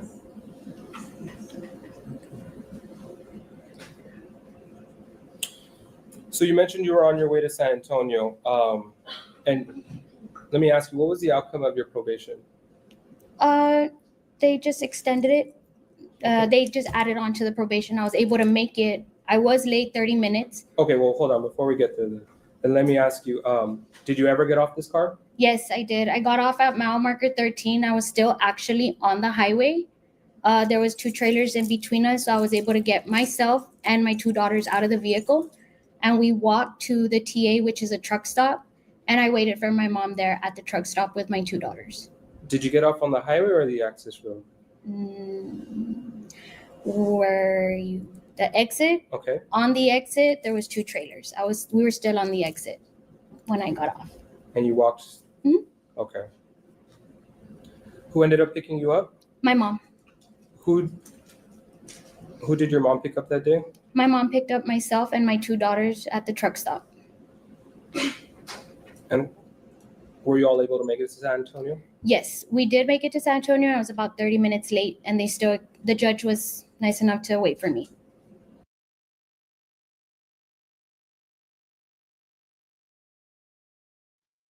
All right, you all. So listen here, we're going to stop right here. I'm taking my notes so we can dissect this because this case is definitely very tense. And so, yeah, I hope I didn't lay it on you all too thick, as Rodney would say. Okay. Listen here, make sure you like, share, and subscribe, and come on back for part 2 of Inside the Tense Assault Trial of Texas versus Billy Delgado, day 2. Actually, today is day 3. Okay, today is day 3, but we're reviewing day 2, and we're going to catch up in day 3. So we'll be actually watching it live today as it plays out on the screen. So as it plays out in court. All right, so we'll see you all soon. So long.